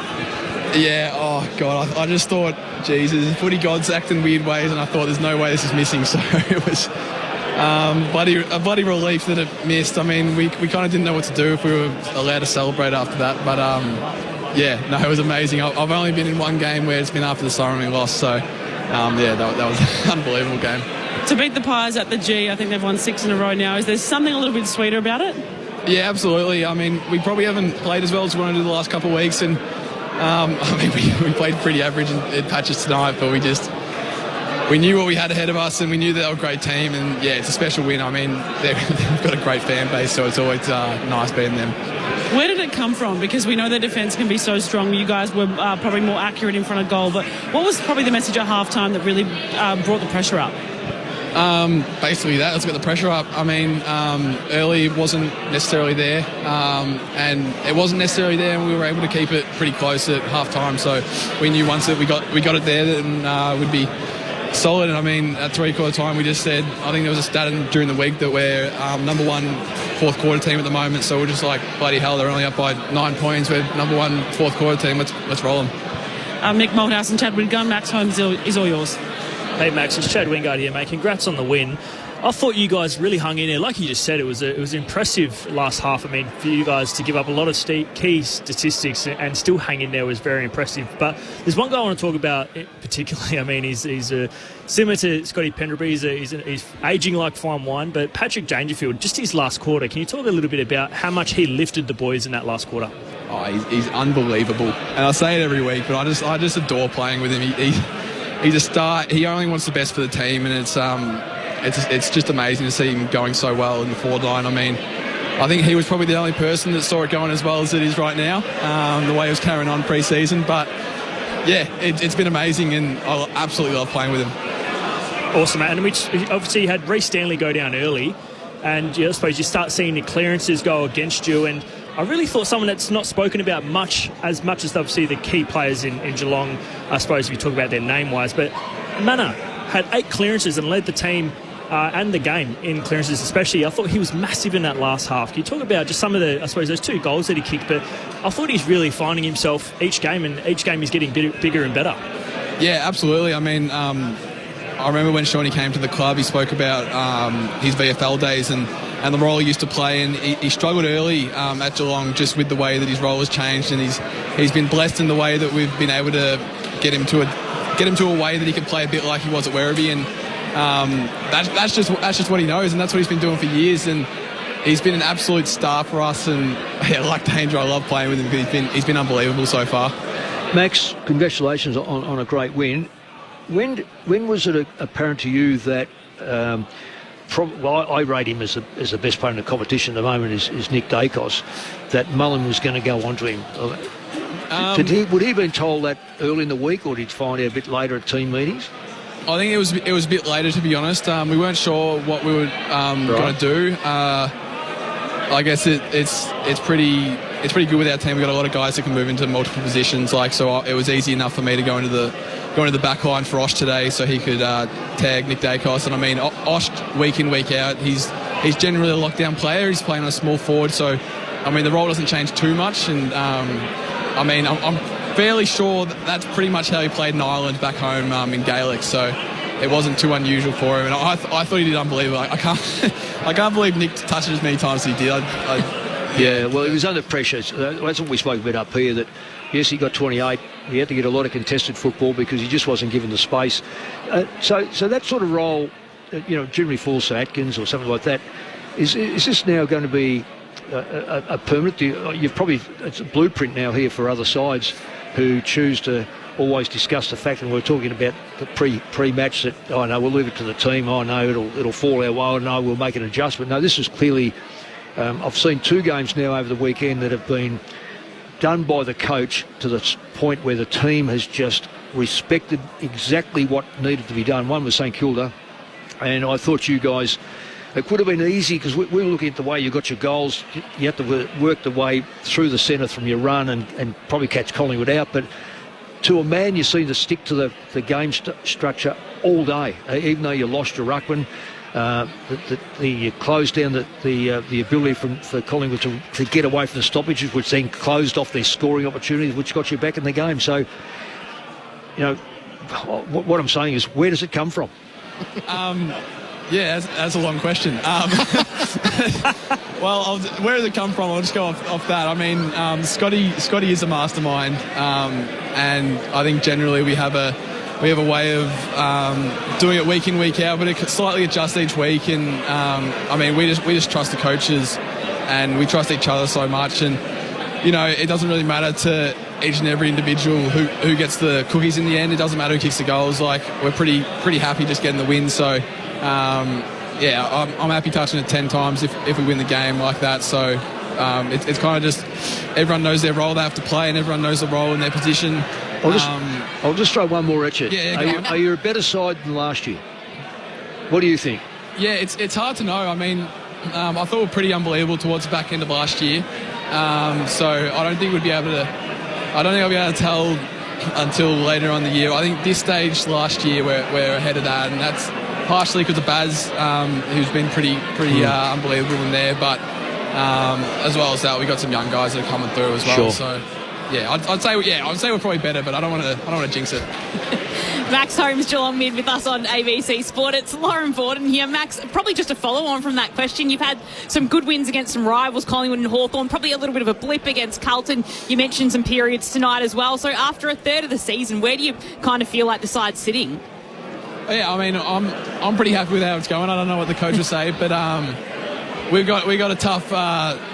starting from Adelaide, no, I don't want to be disrespectful with any teams, but we finished the first 3-4 rounds, and we went, God, we got a tough 6-7 week period here, and as long as we come out with a few wins, we have some good momentum going forward. And so yeah, I think the team's going well. We've managed to, the games we have lost, we've played pretty average and managed to hang in there a little bit. So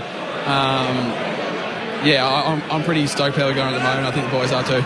And this is a little bit of, I guess, a left field one, but the movie that's being filmed at Kardinia Park, can you just take me into what's happening there? It's about an NFL draftee. Have you got yourself in the background as an extra or anything like that, Max? I seriously have no idea what's going on. I mean, they just brought in all their stuff on Monday or whatever it was, and they just took our ground. I mean, I'm not happy about it, but someone was saying, sure, we get paid, but I don't think we get paid either, so... That's showbiz. Yeah, they can get stuff for all I care. Good on you, Max. Another classic between Collingwood and Geelong. Congratulations on the win, and thanks for your time. Thanks, guys. Max Holmes joining us from the Geelong Rooms, winners by 3 points, 13-12-90 to Collingwood 12-15-87. And he was one of the key contributors, Max Holmes. Interestingly, Bailey Smith's done an interview with TV where he couldn't help himself. Cameron Mooney asked him about paying in front of 82,000 here at the MCG, and he said, yeah, something along the lines of a little more than down in Ballarat. So a little whack for his former club. I guess that's the modern day athlete, isn't it? Is that you can't help yourself sometimes, but throw in a little barb there. What a finish here at the MCG. Meanwhile, in Perth, it was the Demons who won by 32 points over the Eagles. The Eagles led by 6 points at half-time, but the Demons were emphatic in the second half. 16-12, 108 to the West Coast Eagles, 11-10, 72. 11-10-76, I should say, and Max Gawn once more playing an instrumental role for the Demons. Jake Waterman booted 3 goals, Daniel Turner booted 3 goals, and Elijah Hewitt booted 3 goals, but it was the Demons who prevailed in the end by 32 points. Now, Adam Jones from Adelaide, one of our producers there extraordinaire, sent us through the rules of the game, which is the definition of a legal tackle. So the player being tackled is in possession of the football, and the player is tackled below the shoulders and above the knees. Yeah. So the second point there, the tackle had slipped below the knee, and unfortunately for Bobby Hill, I think it's a bit hard to argue that the letter of the law was implied there by the umpire. Well, we all applauded it was the effort. Yeah. He almost pulled it off. He almost pulled off a game, game-winning tackle. It's the hardest tackles to do because, I mean, you can't. You don't want to get too high on him and you push him in the back. Well, you get 3 weeks if you do that. Exactly right, and you've got to get him. You can't really turn him because you're both going at speed. So he done well to get him, but again, it's really hard to do that. And I can't even run that fast, so I have no idea. But I would have done a hamstring halfway down. But yeah, it's a great effort. I mean, like I said, it was the whole last minute and a half for Collingwood. It was like picture perfect. And like I said, it went down to the last kick and they gave themselves every opportunity. I even actually loved, you couldn't see this if you're just listening, but I loved the setup that Collingwood had. I thought it was really impressive. It was obviously about 20 seconds left about that. And the wingers in the centre bounce went all the way down to the point of the square as far as they could go. Nick Dacos in the centre square. And in the centre, you can go anywhere in a centre square. He went all the way as far as he could to the forward 50. Yeah. So then that becomes pretty much a 3-on-3 contest. Yeah. So it actually dilutes it. And I actually thought that was very smart. It actually puts Geelong in such an awkward position. Do we actually outnumber at this contest? Which he didn't. He followed Dacos. And if it was going to be anyone, you had to have Dacos do that because someone else might not follow him. Yeah. But I thought that was really smart. And like we said, I know you don't like the rule 666, but I just thought it creates you can still be a coach. You can still have tactical. You just got to use within the parameters that you have. Yeah. Well, I don't like it. I don't like it because you do have to sit in your hands.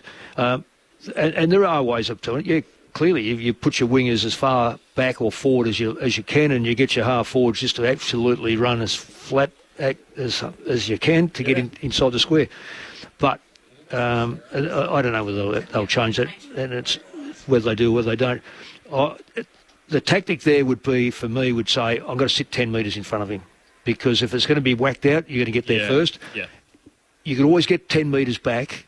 It's hard to come forward 10 metres when they've got momentum coming at you. So, anyway, yes, it's a thing that no doubt a lot of clubs will look at. But Collingwood, the way they have finished over the years to win those games, it was no accident what they do. They just go absolute all-out attack to the point where the haphazard kick becomes a chaos ball. The opposition are in doubt. They don't know whether to attack the football, slow the football down. Liscars did everything to slow for another ball up and got pinged for holding the ball.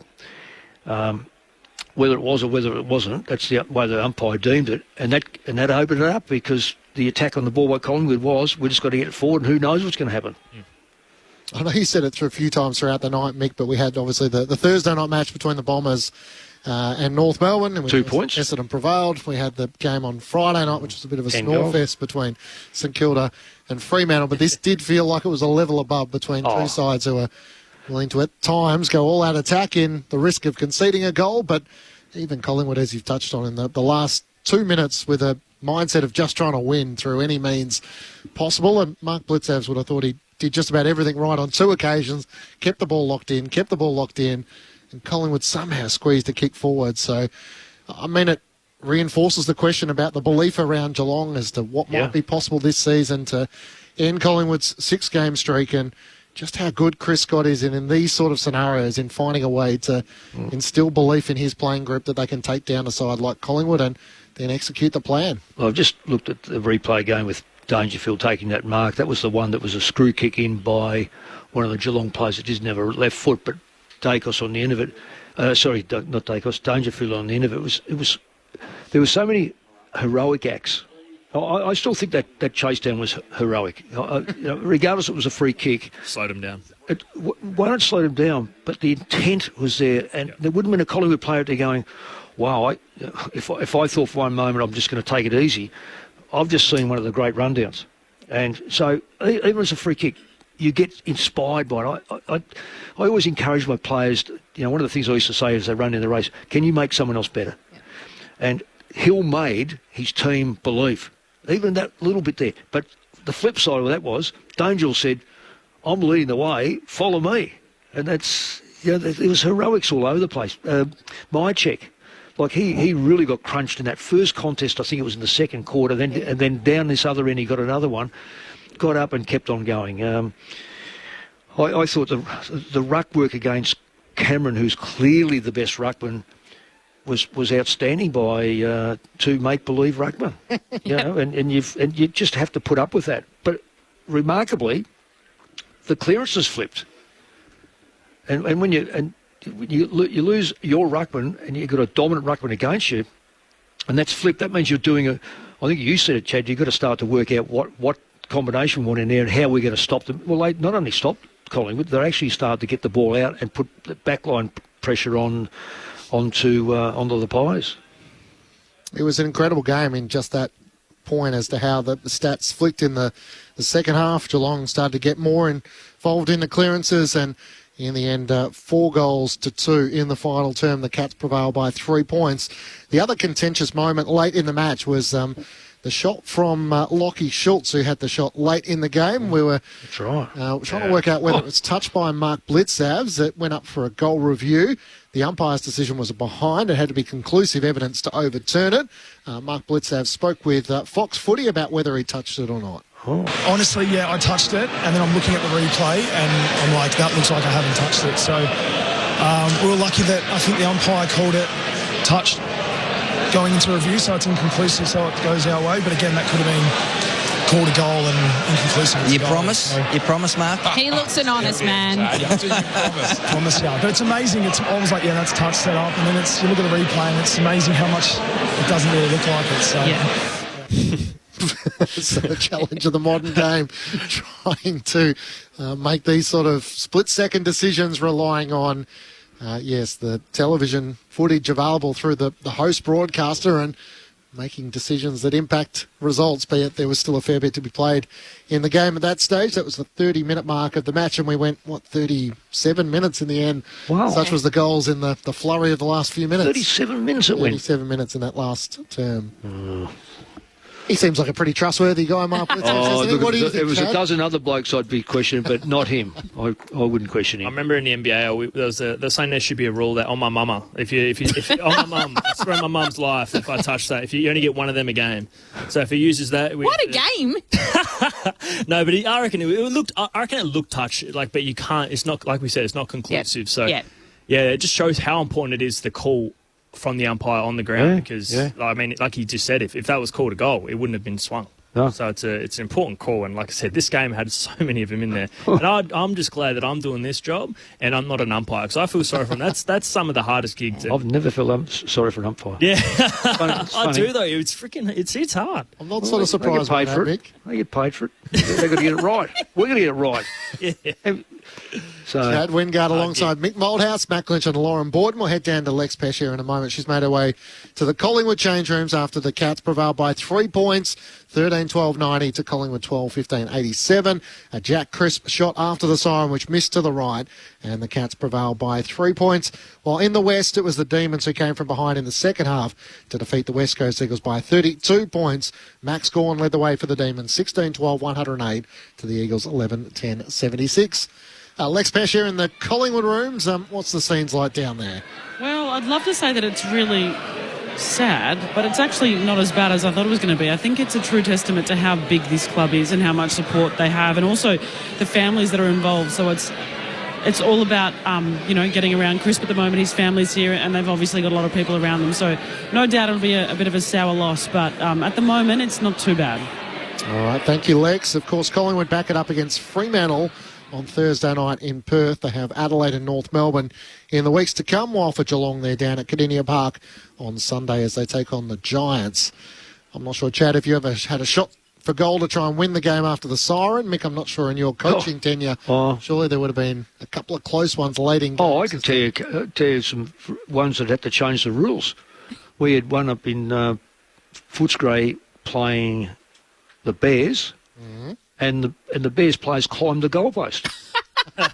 Don't want that. And they had that many people on the ground, and I'm a young coach, and my first thing was, where are the officials stopping the crowd for jumping on the ground? And then I looked at the goalpost, and the Bears players climbing it, and he missed. Simon Beasley missed, and we lost the game. That's one. I know in Adelaide we had 2 shots after the siren and won both of them. I think one was by Jack Anthony, the other one was by Chris Tarrant. I know another one when we had the last shot against Collingwood in a final. Peter Sumich hugged in against the boundary and hit the post, and we lost that. Had to come back to Melbourne for we ended up doing 6 in a row in Melbourne from the West, and that was our 4th one, I think.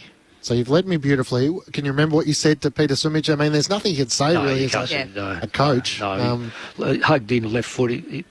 Peter wasn't renowned for doing right. He could kick right foot, so I'm surprised he didn't have a cracker. But no. No, actually, when I think about it, that was a draw. So he hit the post and we drew. Right. Yeah, that's right. So we didn't lose it. We actually drew it. So, but the one in Queensland was the one that the league said, "Oh no, look, no climbing posts and no sitting on each other's shoulders, and please, could anyone who manages the ground keep the people off the ground?" So there was a few changes to the rules after that one. Nothing like the 90s, hey? As the rules have changed along. Can I just say, Matt? That was in the 80s. 80s. That was in the 80s. That's Simon very Beasley, 80s. of course. I'm thinking that's very 80s. But Jack Crisp is doing a TV interview at the moment, so I guess the modern media landscape, Chad, is players, if they're feeling willing and able, try and talk us through your emotions, which must be a difficult task.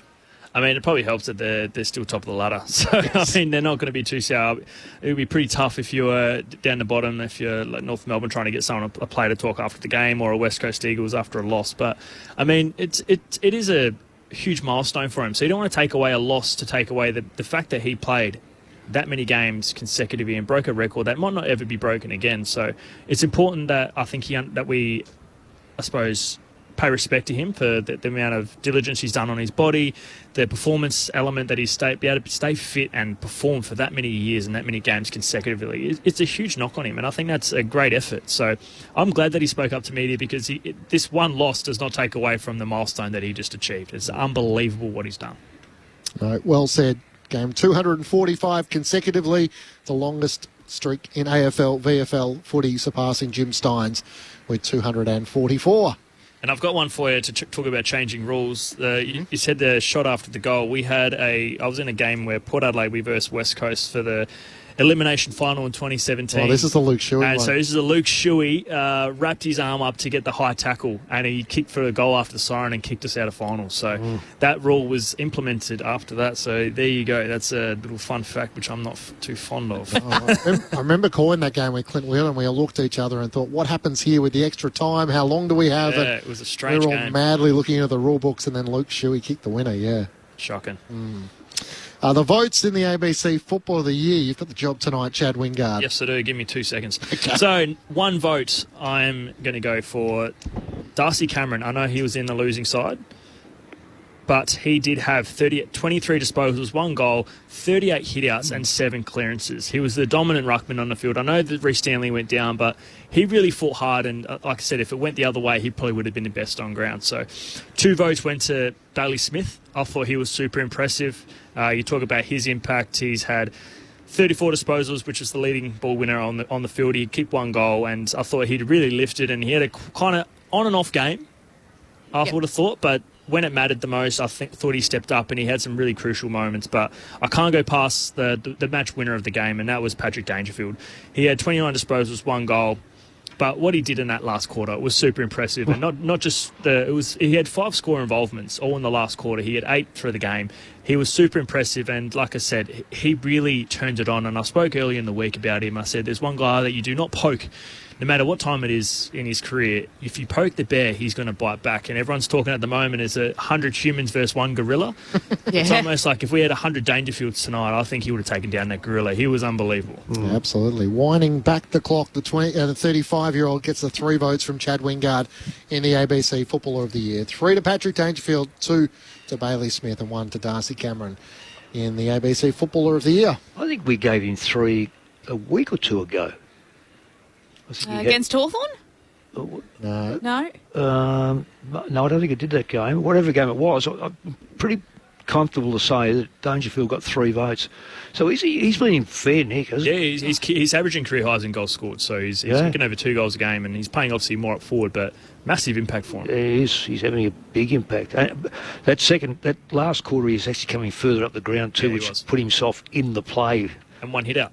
Yes, 1 hit out. Yeah. Doing the job with Reece Stanley subbed out at quarter time. I think we can bring you some of Jack Crisp, the Collingwood midfielder, who had the shot after the siren, courtesy of Fox Footy. Yeah, a lot's going through my mind. I was feeling pretty happy and content, confident in my ability to kick the goal at the end there, but wasn't to be. But, after an emotional week, I guess, feeling the love from everybody outside of football, to finally finish the game out. Pretty exhausted, but it would have been good to get the win. But, credit to Geelong. What was going through your mind when you were lining up for goal? What were you telling yourself? Well, I had lots of blokes talk to me about this is what dreams are made of, I guess. And then it was just about routine. We practice these scenarios and set shots that often throughout the week. Here we go. I'll watch myself miss it and feel sad again. Oh, sorry. No, it's all right. I got the distance easy, but it's just about the accuracy. So, I'll go recover now. And, we don't... Quick turnaround. We've got a 5-day break into Freo. We feel like we've built a really good culture like that. We like to celebrate what happens on the field if we win or lose. Celebrate people, what they're achieving in their milestones as well. But I definitely felt a lot of love, everyone getting around me, especially Geelong players as well. It did mean a lot. Nearly brought a tear to my eye, to be fair. It was just a special moment. And then having my wife and kids run on the oval as well was pretty cool.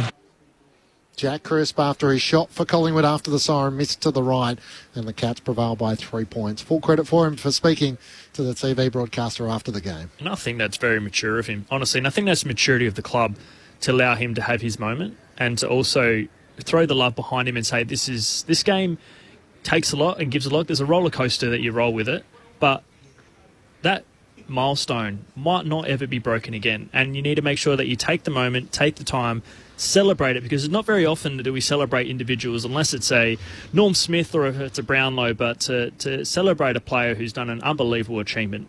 And it's not just on him, that goal. That's the other thing. It's not just him. He didn't lose this game for him. It was 22 players out there. There was the coaches. There's plenty of things that could have went wrong, could have went differently, and it's a what-if kind of game. But the facts are the facts. They lost the game. They're still top of the ladder. They're a great team. They're in great shape. They're going to learn a lot from it.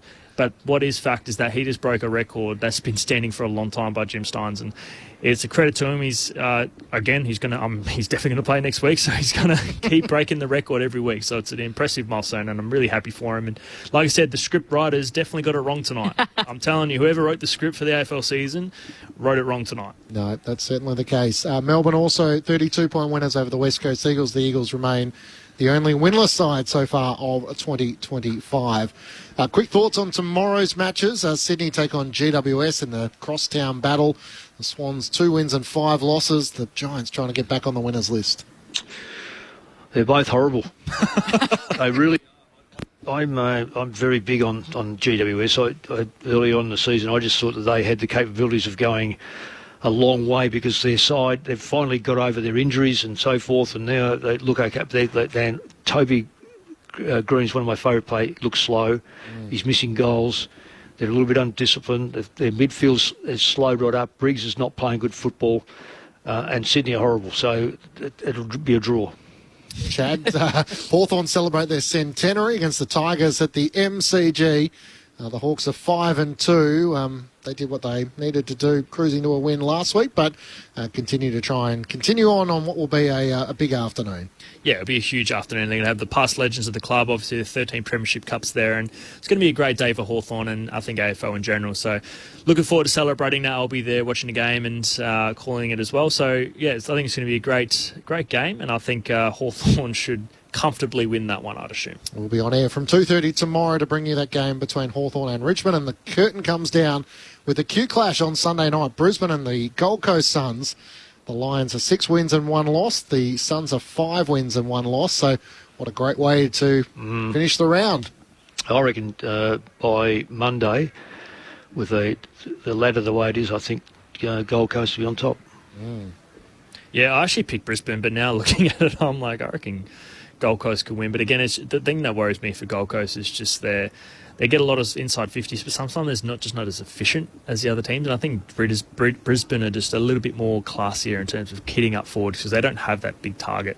But yeah, I think I did pick Brisbane, so I'm going to have to stick with them. I think they'll be on top of the ladder end of this. There's no Kai Lohman, there's no Logan Morris as well for the Brisbane Lions. So this might be as good an opportunity as the Gold Coast Suns get to try and claim bragging rights in the state of Queensland and move one step closer to potentially featuring in finals for the first time in their club's history.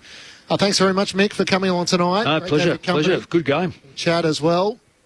The Cats prevailing by 3 points thanks to Lauren Borden, to Lex Pesher, to Lee at the back of the box and to Andrew Williamson back at base.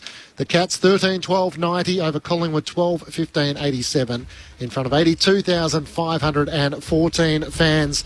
The Pies kicked the last 2 goals of the match through Brodie Myercheck. They got back within 4 points with 22 seconds remaining on the clock. They somehow managed to get it forward, and Jack Crisp lunging forward was able to take the mark. The siren sounded, he had a shot to try and win it, and in his record-breaking 245th consecutive match, his kick flared to the right, and Collingwood players came in to try and offer some support to him, and as Max Holmes told us in the rooms, the Cats players didn't know whether to celebrate or to how they should react given the shot on goal had missed for Collingwood to try and win. The Cats by 3 points here at the MCG. Thanks so much for your company. We'll be back on air from midday tomorrow for AFL Sunday with Cameron Ling. We look forward to your company then. Good night from the MCG.